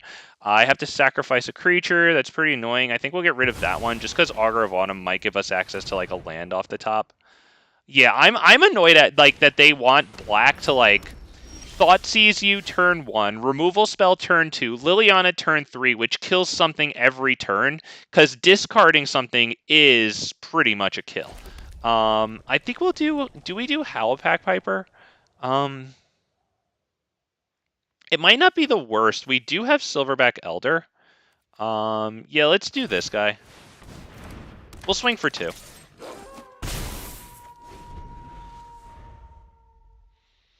Yeah, but Standard being like, the most new player friendly format, like they're gonna have black like discard all your cards, remove all your cards, and then Phyrexian Obliterator is gonna come in, and anything that you didn't discard to Thoughtseize or Liliana, have it killed by like black's top-notch removal spells. Then you're just gonna sacrifice all the rest of your permanents. Like, that's what these people want the game to be. That they want it to be kill all your stuff and then have you sacrifice the rest. And then you're going to be looking at the black player at the other side laughing and offering you his hand because, it's easy to say good game when you win the game, But like you're going to be sitting there, you didn't even use any of your cards. All your cards basically you could just put them in the graveyard on your own, Let's see. We have to get rid of Cruel Celebrant. That's the best thing in their deck.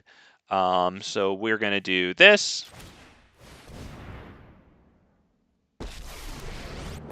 Yeah, Cruel Celebrant has to go. As a matter of fact, if we kill Cruel Celebrant, they're just going to use Priest of Forgotten Gods. So why don't we kill Priest of Forgotten Gods? And we'll do it with Howlpack Piper, I think. No, we'll do it with Augur of Autumn. I think I'd like to keep this, because they're going to make me sacrifice a creature. So I'll sacrifice Howlpack Piper, and they'll lose all their creatures if they activate Priest of the Forgotten Gods in response. Looks like they're considering doing that. Okay, yep. We discard, we sacrifice a creature, we lose some life, but that's honestly fine. We sacrifice that one, so that way Domri's fight still goes through. There you go. Got rid of their creatures, not terrible, right? And we will get our 3 damage in, gosh darn it. There it is. We did it. I'm interested in getting Silverback Elder down. I wish I had Gaia's Gift to protect it. Okay, that's extremely nice off the top. That's a great start to the turn, not gonna lie. So we'll tap, or we'll plus you for a forest. Yep. I think that's probably Silverback Elder, right? It probably just Lightning Rod's a removal spell. But you know, if it does, then Tovolar's a little safer. The Great Henge still only costs 6, which isn't terrible. Because we can afford that with all of our lands right now and Domri, and we could use Augur of Autumn to protect Domri from Teysa. It does have 3 toughness to absorb Teysa's 2 power. So that's kind of nice right now. So we'll see if Silverback Elder dies. We have to assume that he does. It looks like he lives. This is something that people use as a commander, right? Wow, okay. Wow, okay. Okay. Well, we're gonna start with the Great Henge, I think, right? Yes, Great Henge. And now we will plus Domri. I can't really bring in the Blood Rage Alpha yet, I don't think. So why don't we bring in this thing? We're gonna search for a land, I think. I think that might be better here. Okay, why don't we... Can I put this one down on... Do I have to put it down on green? Or can I put it down on green, please? Do I have to put it down on red? Alright, fine. Alright, cool. We get another land, though. That's really good. Now we have this open to protect the Silverback Elder, and that's all I ever wanted. That's actually super good. Okay, so why don't we... You know what? Now we can bring this in and have it fight this, but then we lose the protection for Silverback Elder. So yeah, why don't we just pass turn? Do they have... They do have Death Touch, so I'm not going to block, actually. I'm not going to attack, sorry. Let's pass the turn. That was a little slow for me, sorry. I was trying to make the right moves here. Honestly, I'm getting my butt kicked all night, so if I have a chance in a game, I would like to get you guys a W instead of just losing like 75 to 80%, and then we're actually going to get that 25% wins, boys and girls. Or at least, damn it, we're going to go down trying. Unlike other games where I'll just concede if I have to mulligan down to 4. Didn't really try there. That's okay. Wasn't worth my effort, boys and girls. Alright, they get Sorin down. That's pretty cool. Doesn't that combo with this? Because stuff leaves your graveyard when he takes it out. So that's pretty cool. And then we'll get dealt 1 damage. That's good stuff. At least it doesn't deal it to Planeswalkers also. Thank goodness. Oh my god, that would be terrible. So they're probably going to bring back either Priest or Cruel Celebrant. Actually, these are all really good for them right now, to be perfectly honest. Whoa, Strider. Okay, well, we have a fight saved up with Domri right now.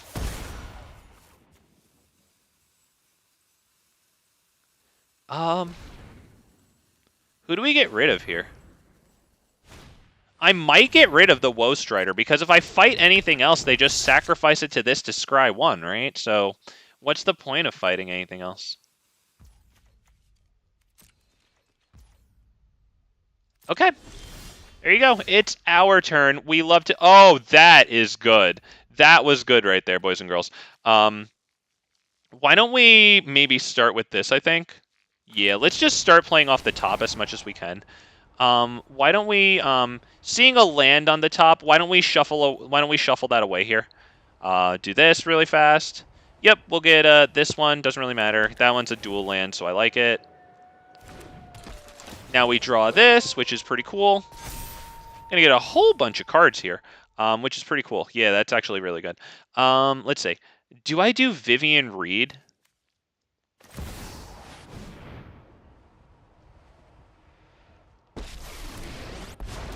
Yes, I would like to get something really nice here. So let's take a look. What do we got? Hand's going to be overflowing. I'm going to need Reliquary Tower. Oracle of Moldiah or this? I kind of like Oracle of Moldiah. Okay. I think I need to hold open this. So why don't we... do we minus... Yeah, I have to minus Domri and fight the Woe Strider. We're going to fight it with this, because that can't attack or block right now.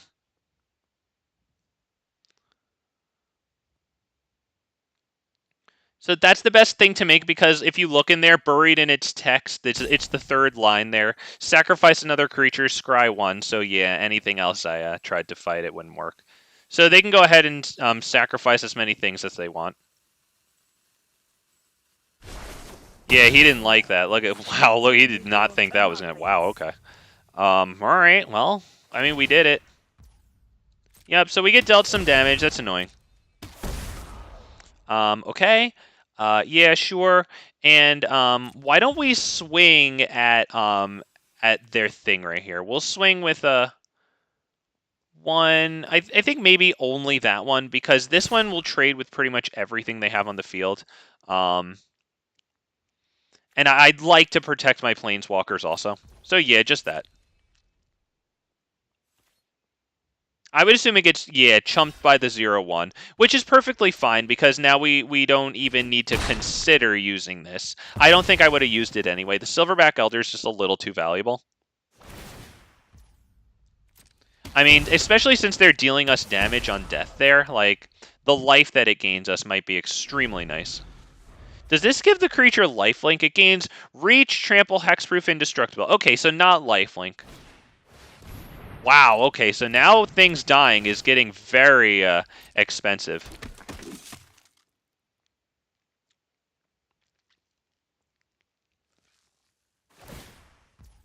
Ah, he deals 1 damage to that. On target creature you control, yeah. There's nothing we can do about that one, unfortunately. He's gone. That sucks. Alright, I mean, he did fight off 2 things. I would assume, yeah, no attack there. Okay, cool. So we need to draw something to kill Teysa, which means that I might have to drop Guardian Project so we can draw, like, all the cards in the universe. Why don't we... And honestly, Vivian might need to kill that too. But let's start with Guardian Project. And then I think we're gonna start playing off the top here. Yep, destroy target artifact or enchantment, actually. Yeah, so I don't need to minus Vivian, which is cool, because maybe, just maybe, we'll get her into a emblem situation. We're gonna draw 2 cards off that.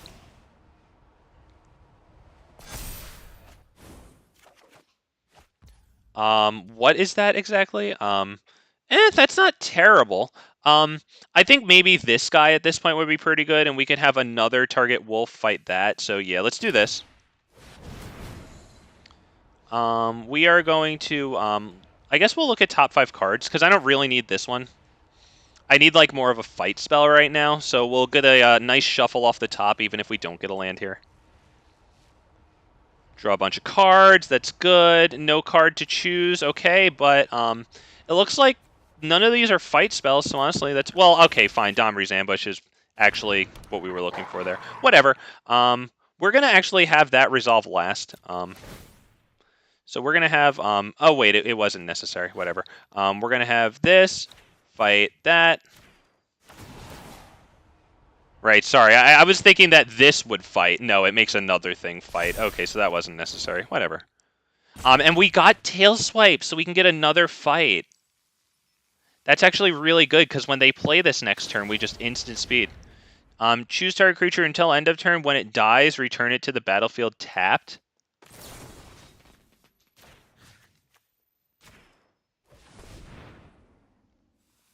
Oh, God, we just got that. That's awesome.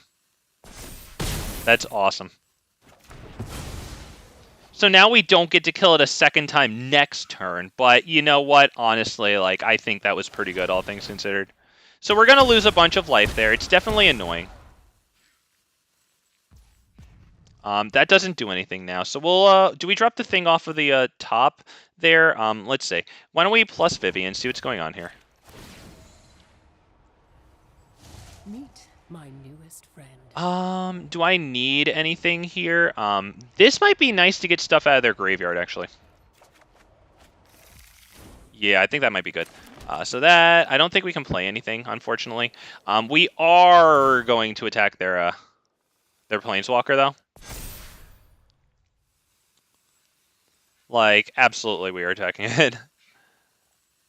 Only with two things, though, I think. Only with, let's see, this. Anything else? I'd like to attack with more just to get the card out of it, but honestly, I don't really need the card out of it. So we'll just attack that. It probably gets blocked by the 1/2 Death Toucher. Wow, you didn't even block it with the Death Toucher? I don't want to hover over it until the attack actually goes through, but this thing right here has Death Touch and Afterlife 1. I thought that would have been a good block. Maybe they want Teysa on the field because Afterlife is when it dies, they create a 1/1 white and black spirit creature token. I don't know why they didn't block with that.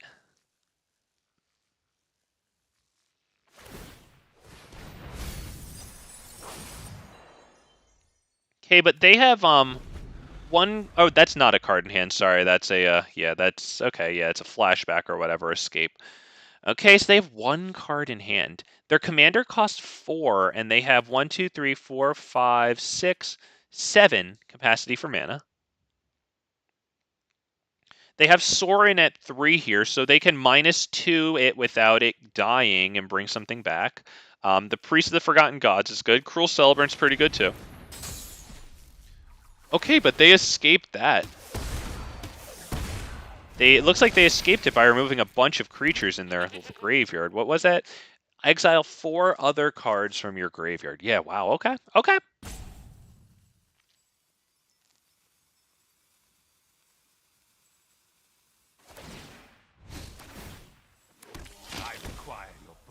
So we're going to have to start using Silverback Elder to gain a little bit of life.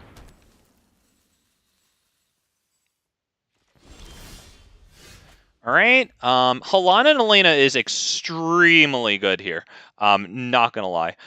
So let's not drop this land first. We're going to get Halana and Elena down on the field before we use Vivian there. We're going to start by gaining life, actually. I wouldn't mind killing both of their artifacts and enchantments there. Yeah, poor guy. And he was doing a really good job, honestly. It's just that, like, this Silverback Elder was, like, killing it for us. And we even had the protection, which we didn't need, which means that his lack of removal spells was freaking killing him there. But I love that he's playing the Cruel Celebrant. I love that card. And he's got the cosmetic style on it, too. So, good game to the dude. Too bad he was, you know, his mana situation is freaking, you know, not looking good compared to ours. Good game. Poor guy. Happy to get a win, though. Holy crap. That was pretty draining. Thank you guys for stopping by.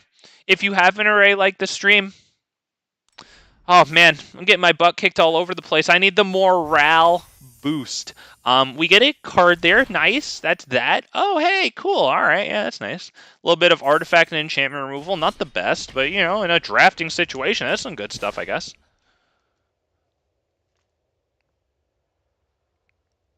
Damn. Wow. That's Silverback Elder, man. I'm telling you. That thing is really good. Oh, we're up against Rusco. Oh, okay, cool. Thank you, Sean. I appreciate that, man. I hope you like that, too. You are doing awesome. Hey, I'm continuing the awesome streak right here. And you know what? If you didn't like Big Fat MTG's stream for that, right there, auto-conceding to the Rusco, bumped your head. I'm sorry. Remember, don't let dumbasses with shit for brains tell you that auto-conceding against that shit like that is toxic. You know what? If that's toxic, then I'm toxic. Fuck it. Fuck it. Hell yeah. You know who's toxic is the people who created that stuff. Put it into the game. Remember, it's an alchemy card. So it's not like it has an anchor in paper that it needs to match. Like, it's an alchemy card. They can do whatever they want with it. Hell yeah! Dinosaur avatar, let's go! The Steward, how you doing, man? Let's go. Yeah, I like this hand. We go first. We have something to do on our second turn. We've got some nice interaction. I'm kind of feeling what you said earlier, Sean, about the more interaction. Because I don't know, I just like, you know, when I have like the interaction cards in my hand, I just feel good, you know? So we're going to do that. We're going to get the Caryatid down. And we're going to really hope for a mana next turn. We will be playing Augur of Autumn for it. Did they create a copy of my thing except it's a frog? Yes, okay. That's pretty cool. That's cool. All right, so please give me a mana off the top. Oh, thank the good heavens. It's a mana off the top. And as a matter of fact, you know what? We will tail swipe that thing away. Right? It's a dork. So they just wasted their second turn. Not bad. All they got out of that turn was a land drop and a card in the graveyard there. Or whichever one it is. There you go. I mean, it has flashback. It's fine. But, you know, I think that turned out pretty nice. All right. Not terrible. Not terrible. I mean, we might even want to kill that, too. I'm not going to lie. Yeah, as a matter of fact, I think I'm going to go ahead and do that right fast.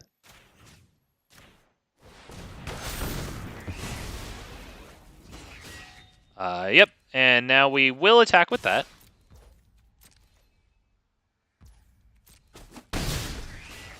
You know what? Since they didn't play anything last turn for 3 mana, we're going to press our advantage here. Oh, nope, cancel. Sorry. We're going to see if this is the right move. We're actually going to fight that. Poor guy. Might get the concede. Okay, well, let's see. Hopefully, yep, that is a pass turn. Beautiful. Oh, we did it, boys and girls. We got the call.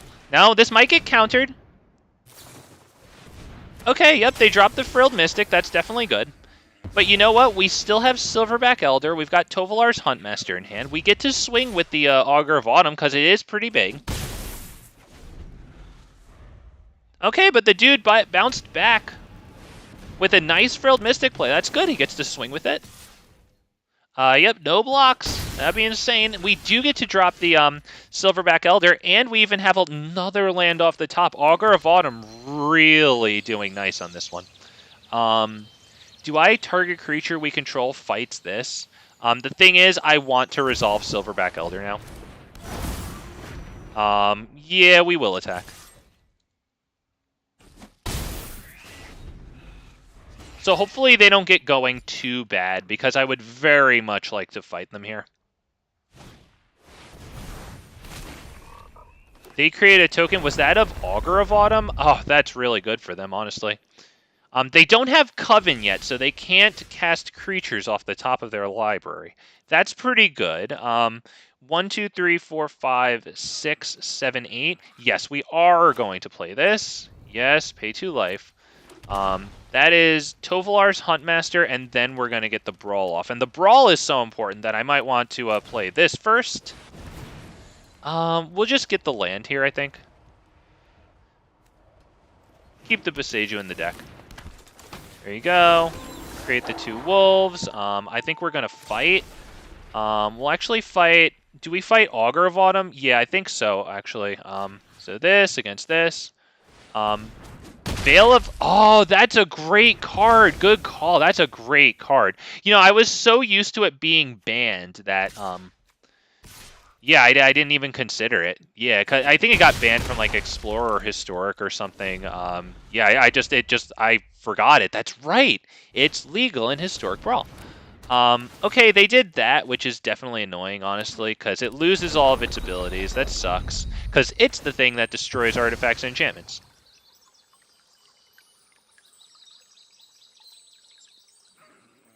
I mean, the good news is, though, we have Tovolar. He can come in, get us cards from these guys attacking in. Okay, they played Crucible of Worlds. That's pretty nice, that because it gets them lands from their graveyard. You can play lands from your graveyard. Very good stuff. We have the mana to... let's see. Do we have 8 mana? Because that would mean that we could cast Tovolar, have him countered, and then play him again. 1, 2, 3, 4, 5, 6, 7, 8, 9. Yeah, we do. We're actually looking really good on that front. All right, so we're going to start with Tovolar. See if they counter him. Then we'll just play him again. Okay, really cool.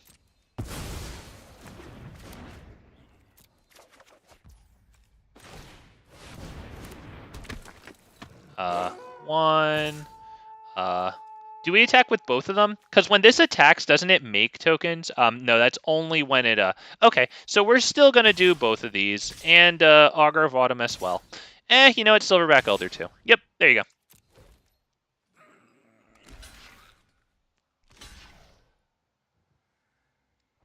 He's thinking if he should double block Tovolar. Okay, yep, there you go. Not bad. I guess he shouldn't have done that, because that would have been bad. Scoot Swarm, that's bad for us. But we do have Burn Down the House and Tovolar's Huntmaster who will survive it. It might not deal them lethal damage because they are going to gain a bunch from their commander. But we are extreme. As a matter of fact, you know what? Screw that. I see Anger of the Gods right here, right? Because Augur of Autumn survives Anger of the Gods. So we could be left with 9 power on the field. And as a matter of fact, they might counter one of them, right? But we might be able to do the same thing that we did with Tovolar, just freaking cast them both. Alright. He's got 3 mana. That should be good for 1 counter, hopefully not 2. We get a land off the top. It's a beautiful thing. That's going to be Anger of the Gods.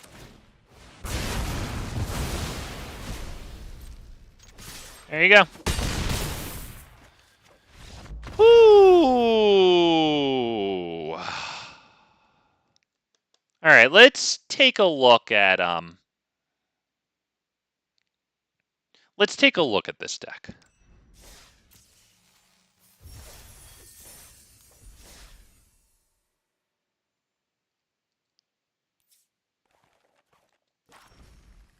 Okay.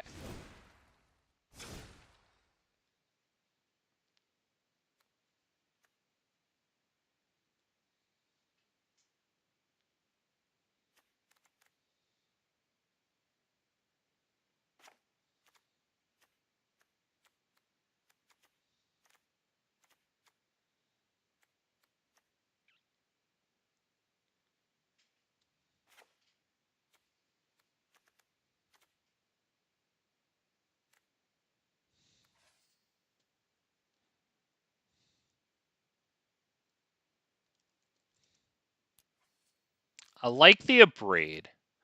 And since, you know, since I did take out something, whatever, I don't have to use my brain if I do this, so this is pretty good. I believe that's an uncommon, so that's perfectly fine to get that. Wow, you used to be banned. Wow, that's a good card. All right, that's just 1 uncommon, right? Yep, okay.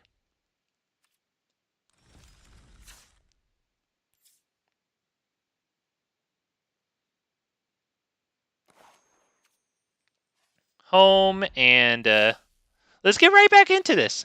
Thank you all for joining me. Thank you for your patience as we briefly made a small tune to this. I'm going to hit OBS really fast, see how long I've been streaming. Beautiful. 2 hours and 2 minutes. Big fat MTG with like Such a sense of time there. Oh my god, he's right on the money there. About 2 hours there. So we're going to be winding this down. Thank you all again for joining me. We're up against Feather the Redeemed, which is good. This guy is named after a really cool magic card, Draco there. Cool. We've got a load of green, but man, it is not too good. I think that's a mulligan. Yep. Ooh, that's, man, that's interesting. We do have Cabaret Revels. Well, let's give it a freaking try. I think we just lose anyway, because Feather's really good. We'll do that first so that, the red stuff is on the left. Yeah, I don't have Lightning Bolt, because, they made that rare in here, so I haven't put that in yet. Because, you know, they're freaking scumbags. Let's see, we'll do that. Pass turn. I hope Beast Within is an uncommon here, too, because I have a playset of those. I used to run a bunch of Beast Withins in a bounce deck to turn people's, like, any permanent, because Beast Within destroys any permanent, so I would just turn their permanents into, 3/3 beasts or whatever, and then bounce them. Alright, so that... I think that'll be nice with, Is it Ill-Tempered Loner or is it Tovolar? I should probably play Tovolar first because Ill-Tempered Loner might be a little bit more valuable.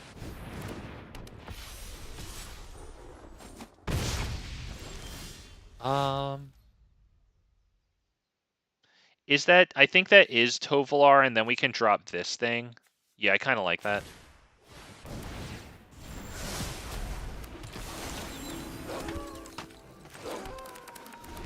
Okay, so next turn, 5 mana. I'd say that's probably Ill-Tempered Loner and then hope and pray that it brings a wolf onto the field. Either way, since we got lucky enough to get a wolf here, that adds to Tovolar's count that at the beginning of our upkeep, if we control 3 or more wolves or werewolves, it becomes night. And if that's annoying because you already know that, I'm sorry. I need to remember that. Oh god, he has freaking Reckless Rage, and he's just going to bring it back with Feather. Yeah, there you go. I'm not even going to bother, because Ill-Tempered Loner only protects itself there. I am not going to bother with that shit. Good game. Good game. But yeah, if he has a recurring way to kill all of my creatures, I'm not going to bother with that. Damn. And good on him.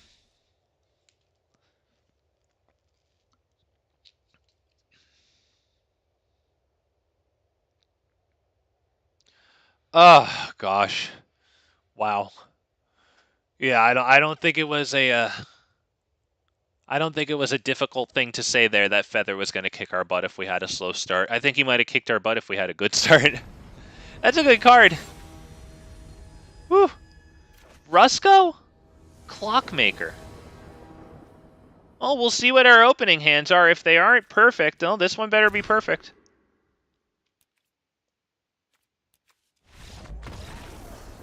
Now, boys and girls, let's have a little bit of moment of philosophy here, okay? This is going to be, or what's it called? We're going to be theorizing. Maybe it should be a lesson in theory, and here it is, all right, boys and girls?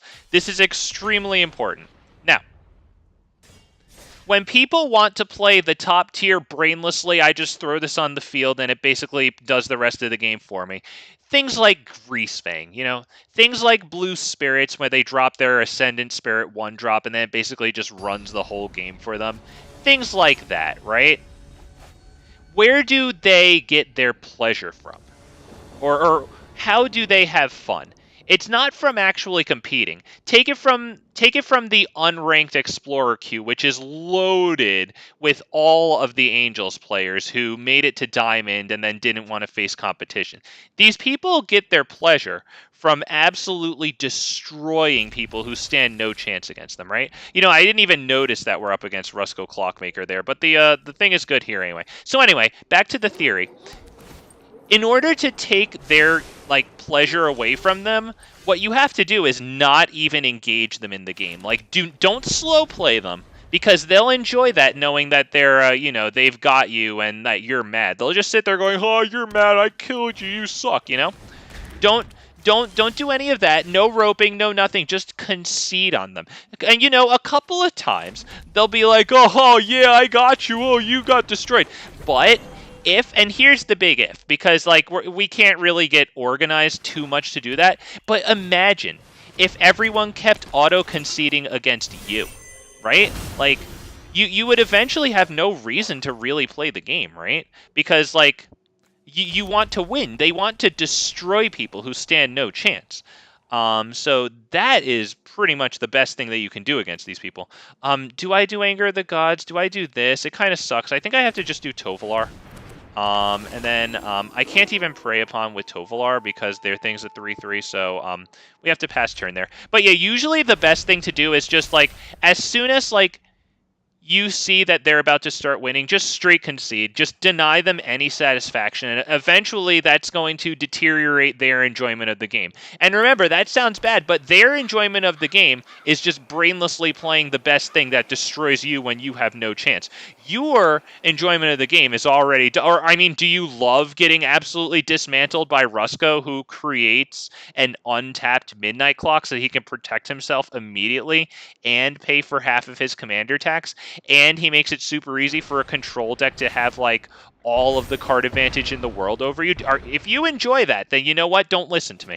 As a matter of fact, yeah, you know what? Forget it. We're done. Hell yeah! MTG Hillbilly, welcome back, my dude. How you doing? Oh, yes. See, yeah. Sean, yeah. And this is how they feel that way. You know, they play Rusco. They throw in 4 copies of Liliana. Those will be the people playing, 4 copies of, Phyrexian Obliterator. And it's not their fault. You know, it's the fault of the people who create the cards. But nevertheless, that it is a way you can fight back. If you see somebody doing something degenerate, or if they're doing, like, fully formed angels in Explorer Unranked, just auto-concede. Don't even start fighting them, because if you give them any pleasure from struggling against them, then it defeats the whole entire purpose.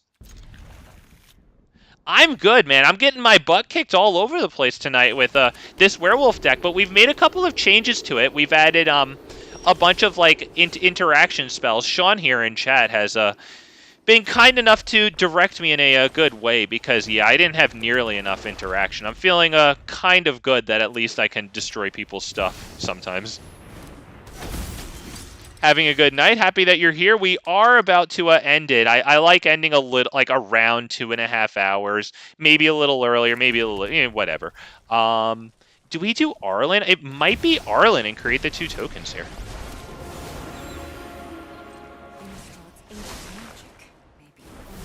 So once again, I want to thank everyone for joining me. If you haven't already liked Big Fat MTG Stream, help me out with that moral support. I need it. And with that said, because I think I just said that, actually. Yeah, I just gave the spiel. My bad. All right, so back into the action. Let's go.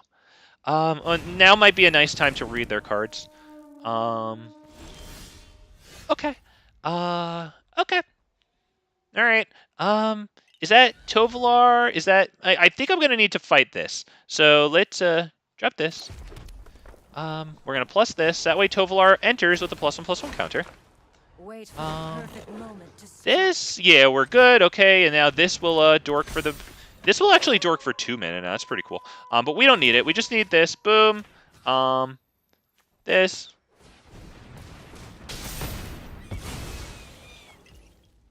Yep, I think we're good. Yeah, we'll attack, because then we'll get 2 cards. Werewolves are good, but not my kind of deck. I like control. Hey, well, you know what? Happy to have you here, honestly, because I imagine that, like, most of my fans, like creature decks, so it's cool to have somebody who likes control here, because I don't think I run a lot of that. Cool, man. Good stuff. What do we do here? I think it's probably cultivate for 2 forests.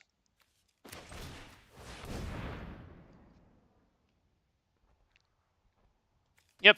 1 and 2. There you go. Oh, yep. And this is actually the first time I've ever played Werewolves on this channel. Happy to be bringing something new here. And kind of blindly feeling my way through it. Doing okay. Not good. Not bad. Let's go.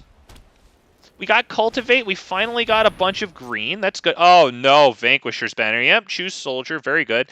Now, whenever they cast a Soldier spell, they're going to draw a card, and they all get +1/+1. So if they're making a bunch of tokens that are 1/1s, 2/2. That's really good stuff.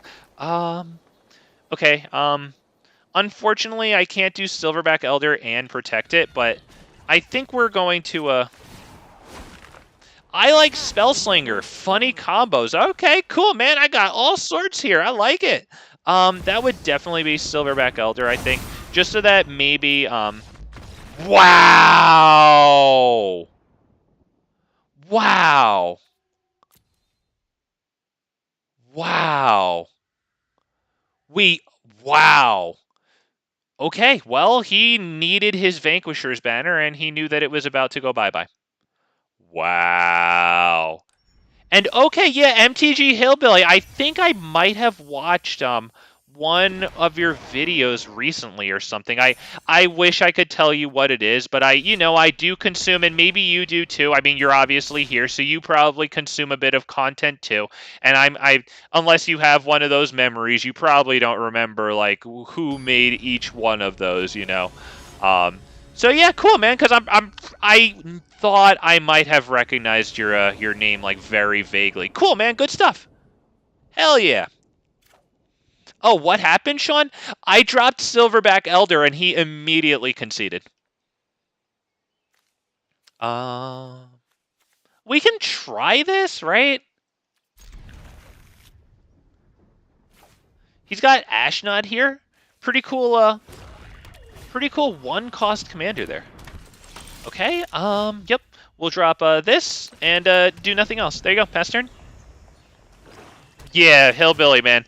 I love that Silverback Elder card. Like, I have it in my Dragons deck. Of course, we see I have it here in the Werewolves deck. That... that thing is a freaking card, man. Oh, it's actually wildly good.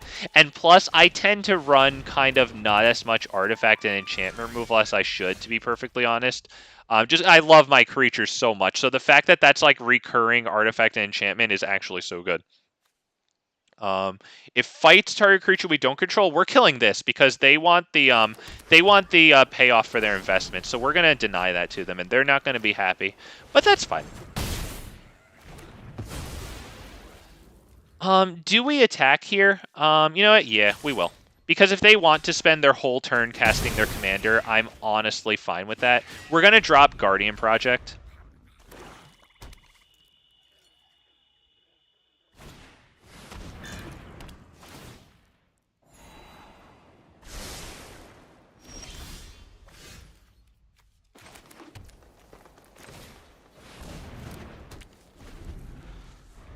I see a lot of... Oh, yeah, those two are... Dude, those two are actually pretty freaking ridiculous. I'm gonna put together a commander list for those two. I think I have it as an unfinished deck somewhere in there. I have to sacrifice an enchantment. That sucks. I really wanted that. All right. No, do we do Oracle of Muldai or do we do Tovolar and then hold open Heroic Intervention? I kind of like Tovolar hold open Heroic Intervention. Because then next turn, if he lives and he can swing through, we can hit, we can get a card. So that's pretty good. But yeah, Halan and Elena are extremely good. Those are some of my favorites, man, I swear. He's not going to be happy because we have the Domri's Ambush on this thing. It does have Death Touch. That is extremely good. As a matter of fact, you know what? Before we do that, we're going to start with Swiftfoot Boots on our boy here and see if they react. Okay, we actually get that equipped. Cool. And now we get a card. Let's go! Their one-cost commander now costs 5. They have 5 lands on the field, so if they drop a land next turn, they'll only have 1 more mana after their commander. Our thing has hexproof right now, so their best shot at killing it is a freaking board wipe. Wow, they had to do that. You know what? We still have Heroic Intervention, which is actually pretty wild. Oh, you know what? Screw it. We have this. Into this. Oh, poor guy. He might concede here.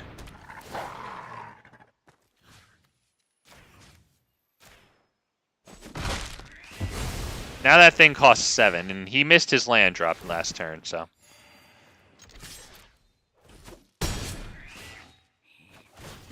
Get a card. Oh, God, poor guy, because now this kills their commander again. Oh, my God, this poor guy.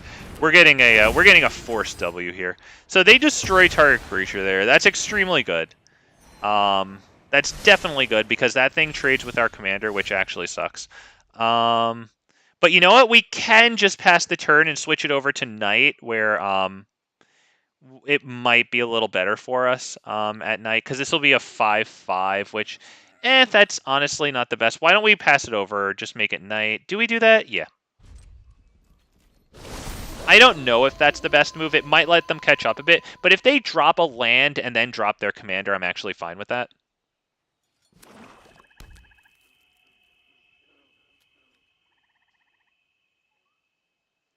Because what we would do, I think, is attack with Tovolar and then hit Anger of the Gods. Spells your opponent's cast cost 2 more to cast. That's good. Wow, okay, yeah, that's good. That's definitely good. At this point, okay, that's good. I think we start with Oracle of Moldai here. Okay, we did not get the land off the top, unfortunately. That definitely sucks. Do we attack? You know what? Yeah, we will. I'm not going to sit here and not attack. So they can get their block. Yep. I lose my guy. We're going to attach this really quick just to the Oracle of Moldai because it is a good card. Let me bring this guy up. That's a good card. Love it, love it, love it. Okay, he exiles our graveyard. That's good. I don't know if I have much recursion, but, you know, whatever. There, it's gone. Maybe a layer of security for him. Okay, we get a land off the top. Beautiful. Not another one, unfortunately. Okay. Sucks. What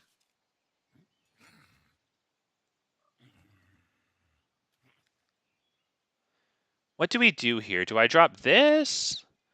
I think we might drop that. Tovolar is good too.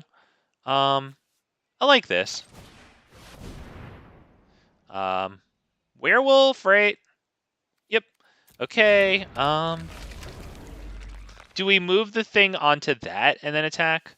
Yeah, we will, because then we can move it back. So we'll attack.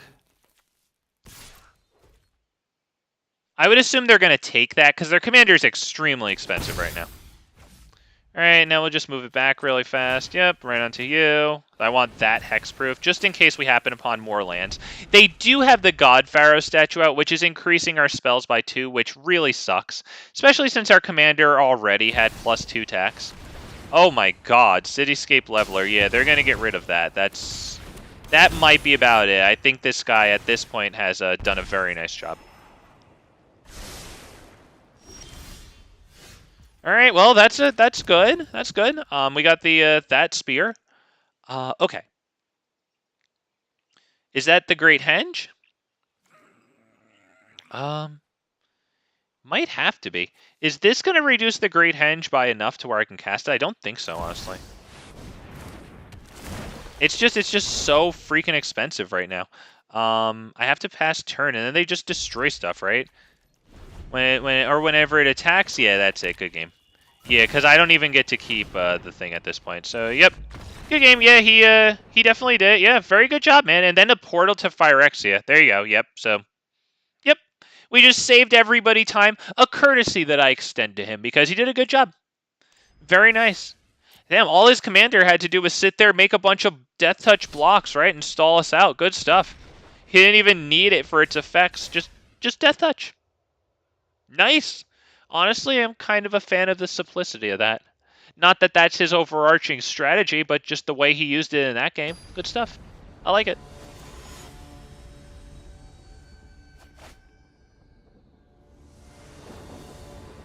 Rusco? Clockmaker. I mean, we'll give it a shot. We do have a prize fight, which isn't the best against Rusco, honestly, because of how silly he is.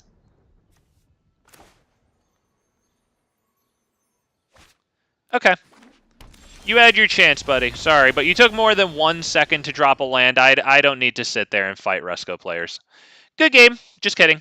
On to the next one. Damn, and that's too bad, too, because he didn't get to fight Big Fat MTG. I would imagine that he's been looking forward to that. Possibly for, like, months and months and months. You know, like, constantly queuing when I'm queuing, trying to fight me. You know? It just looking forward to it, daydreaming about it, you know, like in the middle of work, maybe slacking off a bit, missing some performance because of it. And then, alas, he actually gets to the big day where he has the honor and the privilege of fighting Big Fat MTG. And what happens? He's playing Rusco? What, are you stupid? Are you an asswipe or something? Yes? Okay, I mean, at least you're honest about it. But, like, really? You're just going to run the brainless, like, 0 S tier obvious thing? Come on, man. You're better than that. You're better than that. Ugh, alright. We get the wolf out. It's got a nice animation. I like it. We've got a braid, which feels really good. Shout out to you, Sean. You got some good, yeah, I can't believe I didn't put a braid in here. And it's great coverage, too. It's freaking artifact destruction.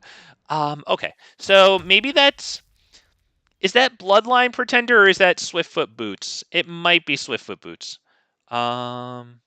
It could even be this. I kind of like this. Because then next turn, we can do Bloodline Pretender and possibly a Braid if we need to. Since we have mana number 5 here, assuming this lives. We could also do Bloodline Pretender and Swiftfoot Boots to get ready to protect Tovolar immediately. Of course, that died, so... Let's see this. This.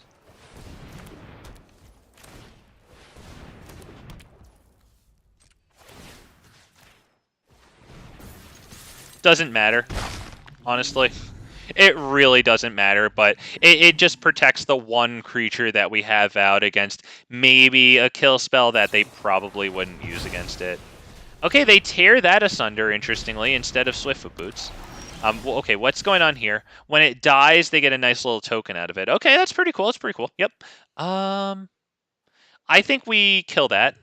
We have 1, 2, 3, 4, 5 mana. We kill that. We drop Bloodline Pretender, right? We'll choose Werewolf. Okay. Let's take a look at this really fast.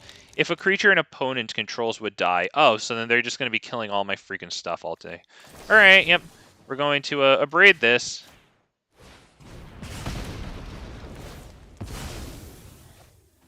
And now we can attack.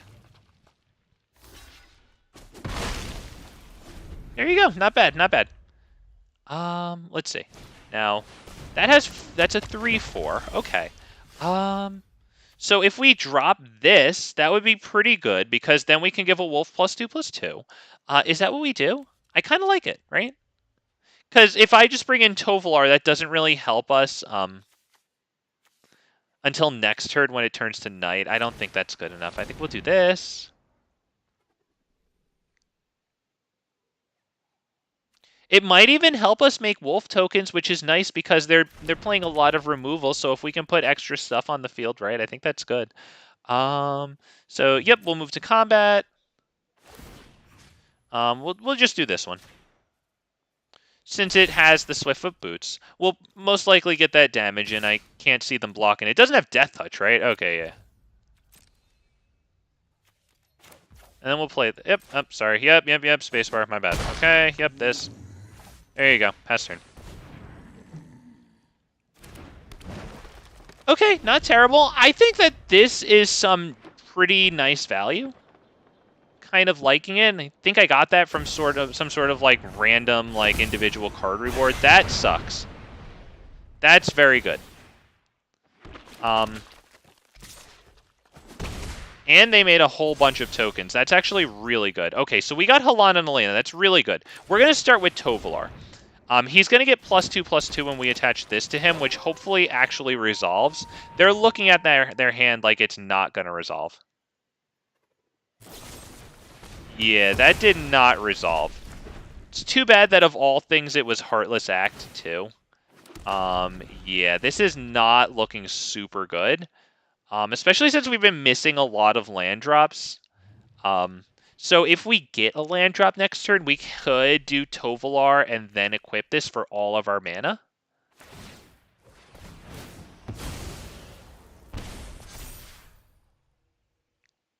Wow. Yeah, I think this guy might have this. Yeah,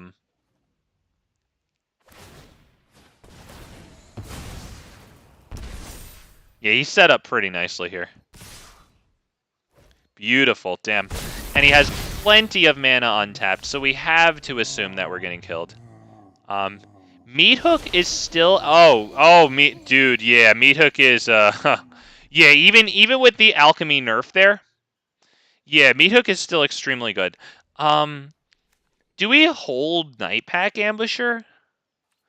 I honestly think that maybe we don't. I think that, you know what? Honestly, yeah, just good game.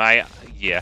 I'm actually curious about that, Sean. Just before yeah, there's no way I'm gonna give you any data so that you can freaking. If I say something is fun, you can take it away from me, or if I say something wasn't fun, then you're gonna give me more.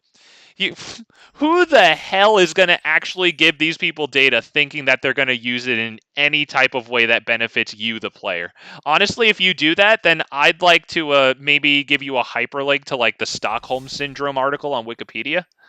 Like, that's wild if people are like willingly giving these people, these scumbags, sorry, these blood-sucking scumbags. And that's what they're doing, right? They're sucking all the money out of your wallet. And you're going to actually give them data thinking that they're going to use it for the betterment of the game. Come on, man. Beast, I spelled that wrong. Within. I don't have it collected, so we'll go here. We'll take a look at that. I guess it's not in here. Yeah, Beast Within is such a great card, dude. And I love the art, too. Really, really, really like that card a lot, dude. So we'll play another one. This will probably be just about the end. I want to thank you all for stopping by. Appreciate having everyone here. Oh, man. Wow. Thank you for, the pointers and things I forgot, things I didn't forget, just didn't even think of, and it's good that you told me, man. Appreciate you. Everyone stopping by. Thank you for being here. Do we take this? Because the thing is, after this, it doesn't look very good. We do go first, though. Maybe it's worth a try. And since we're going first and we don't get that first draw, WotC is just a money thing, which is too bad, too, because the thing is, like, they're investor class. Like, remember, like, everyone was talking about that Bank of America thing. And, like, the reason that Bank of America spoke up is because, like, Wizards of the Coast can be a money thing and not be behaving like they are now. But, like, the Bank of America actually had to come out and release, like, a statement saying, like, dude, like, you guys are killing your golden goose. Like, what are you doing? Like, yes, you're extracting a lot of value now, but, like, you can extract a load of value over time, right? Magic the Gathering is 30 freaking years old and not going anywhere. I would assume that they're waiting to kill Tovolar. Do we just attack? I think we just straight attack. Because if I play Tovolar, he just dies, and since we don't have a land in hand, to even get Oracle down to start digging for lands or this, yeah, I feel like Tovolar would have died on sight. So, yeah, okay, they get that down, and it takes our thing, which kind of sucks. I really wanted a land there. That sucks that I have to play him and then probably just have him dead.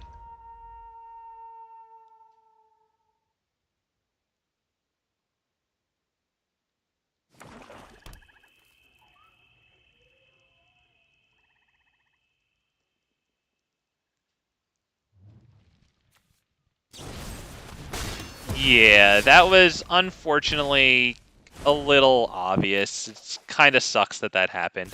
Whatever. We have burned down the house, so I think it's Guardian Project right now because if they're going to be killing my stuff, I would like to at least replace the card that I spent. And I believe that Oracle of Multi here is going to be their next victim. I would love to get a payoff of lands out of it because then I would not mind at all playing it, having it die the same turn. that's fine. Because remember, when we play it, we hold priority. We get to drop those lands. Although, wait, actually, we wouldn't really get to do that, right? Because it would trigger the Guardian project when it's on the field. So, come to think of it, that wouldn't really work like that. Nevertheless, Oracle of Muldia, we hope it lives. They only have the 1 mana.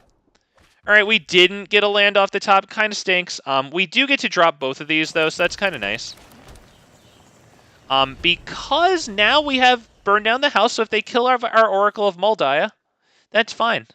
Hexproof from black and white. Very cool, very cool. And when one or more knights attack, draft a card from its spellbook. Is this a knight? That's not a knight. Okay. They've got 6 mana. They've got their commander on the field who costs 4, so if we kill it, it'll become a 6-coster. We are not blocking with the Oracle of Muldia, just for the chance of maybe really cashing in on those lands next turn.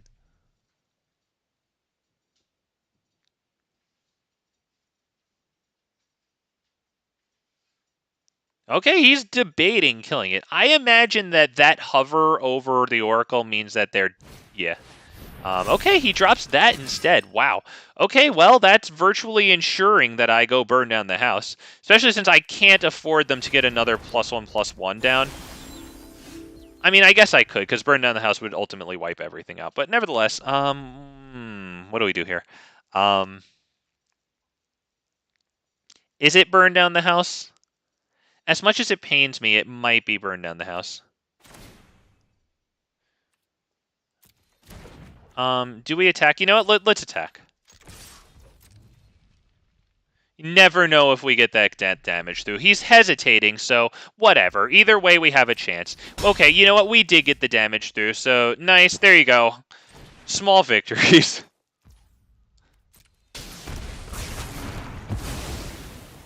And we get a card back because of the Ancient Apparition, right? I think we should get something back. Sorry, not the card, right? We get the the token equal to its mana value, whatever. Good stuff, good stuff. Okay, so his commander costs 6 now. Nothing he can't afford.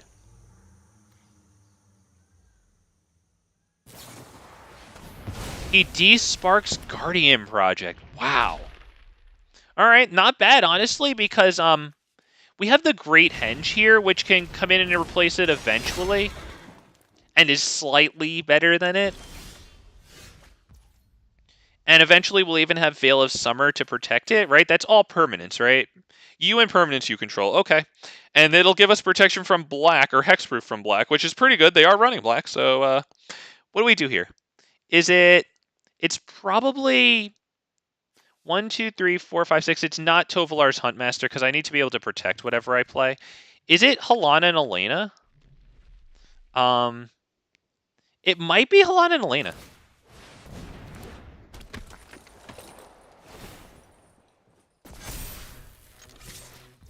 Because having Halana and Elena right now, it's going to constantly and incrementally reduce the price of the Great Henge, right? Since it's reduced by X, where X is the single greatest power among creatures we control.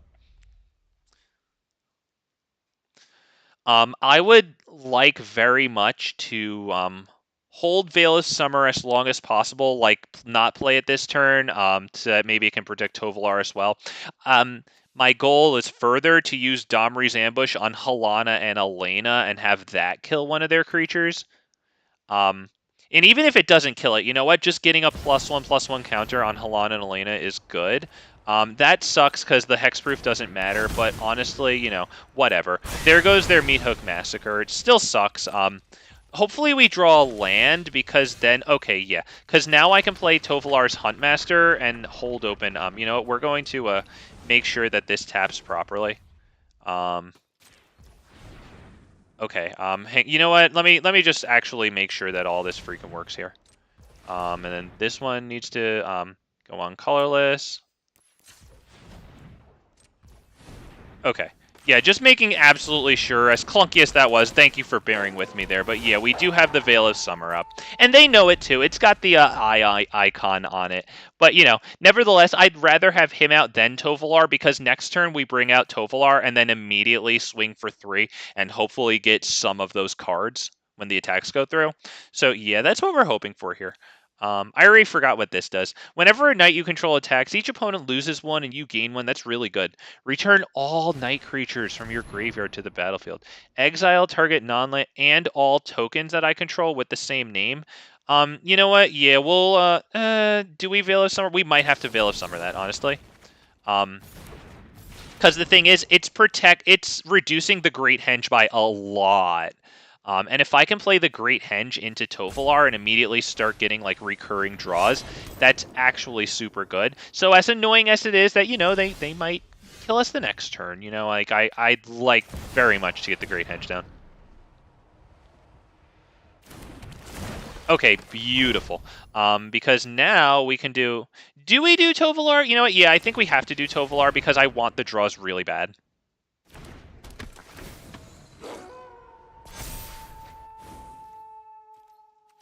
Okay, please connect with these attacks. Yes! Oh my god, we get the cards. That is beautiful. That's huge. We even get a land. Do we need to abrade anything? We'll pass turn. We'll wait for them to equip that and then abrade. Or, who knows what they're going to bring down. Dollhouse of Horrors.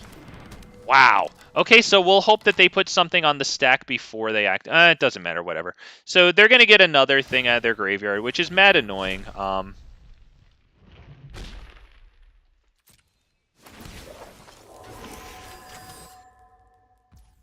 Yeah, that's super annoying. Yeah, they get that. Yep, goes to the command zone. That exiles it from their, and then he just freaking. Okay. All right. Good game. I think I'm gonna. Okay. Good game to you too. It was a cute little play to end on. So with that said, I'm mentally exhausted. When I know, no, but it's just difficult to, learn the deck and, get beaten over the head all night. But I really appreciate everyone who is here. Thank you for stopping by. Thank you for staying. Thank you for liking the stream and talking to me. I appreciate you guys a whole hell of a lot, because I can sit here and run my mouth. Believe you me. I can do that, all right? And I think you do believe me. But it makes it all the much better if, I actually have other human beings here who are interacting with me and on a human level. So thank you very much. I don't think I'll be streaming tomorrow. So, I mean, yeah, I'm sorry, it's going to be a day of mourning. I understand, but, just watch the reruns, and that way you can hear the beautiful sound of my voice, and I'll be back with you guys on Wednesday. Take care of yourselves. Take care of each other. Good night, Mr. Hillbilly. Good night, Mr. Rover. Thank you, sir. And, yeah, we'll see you on the next one on the worst Magic the Gathering stream on the internet. Take care, guys.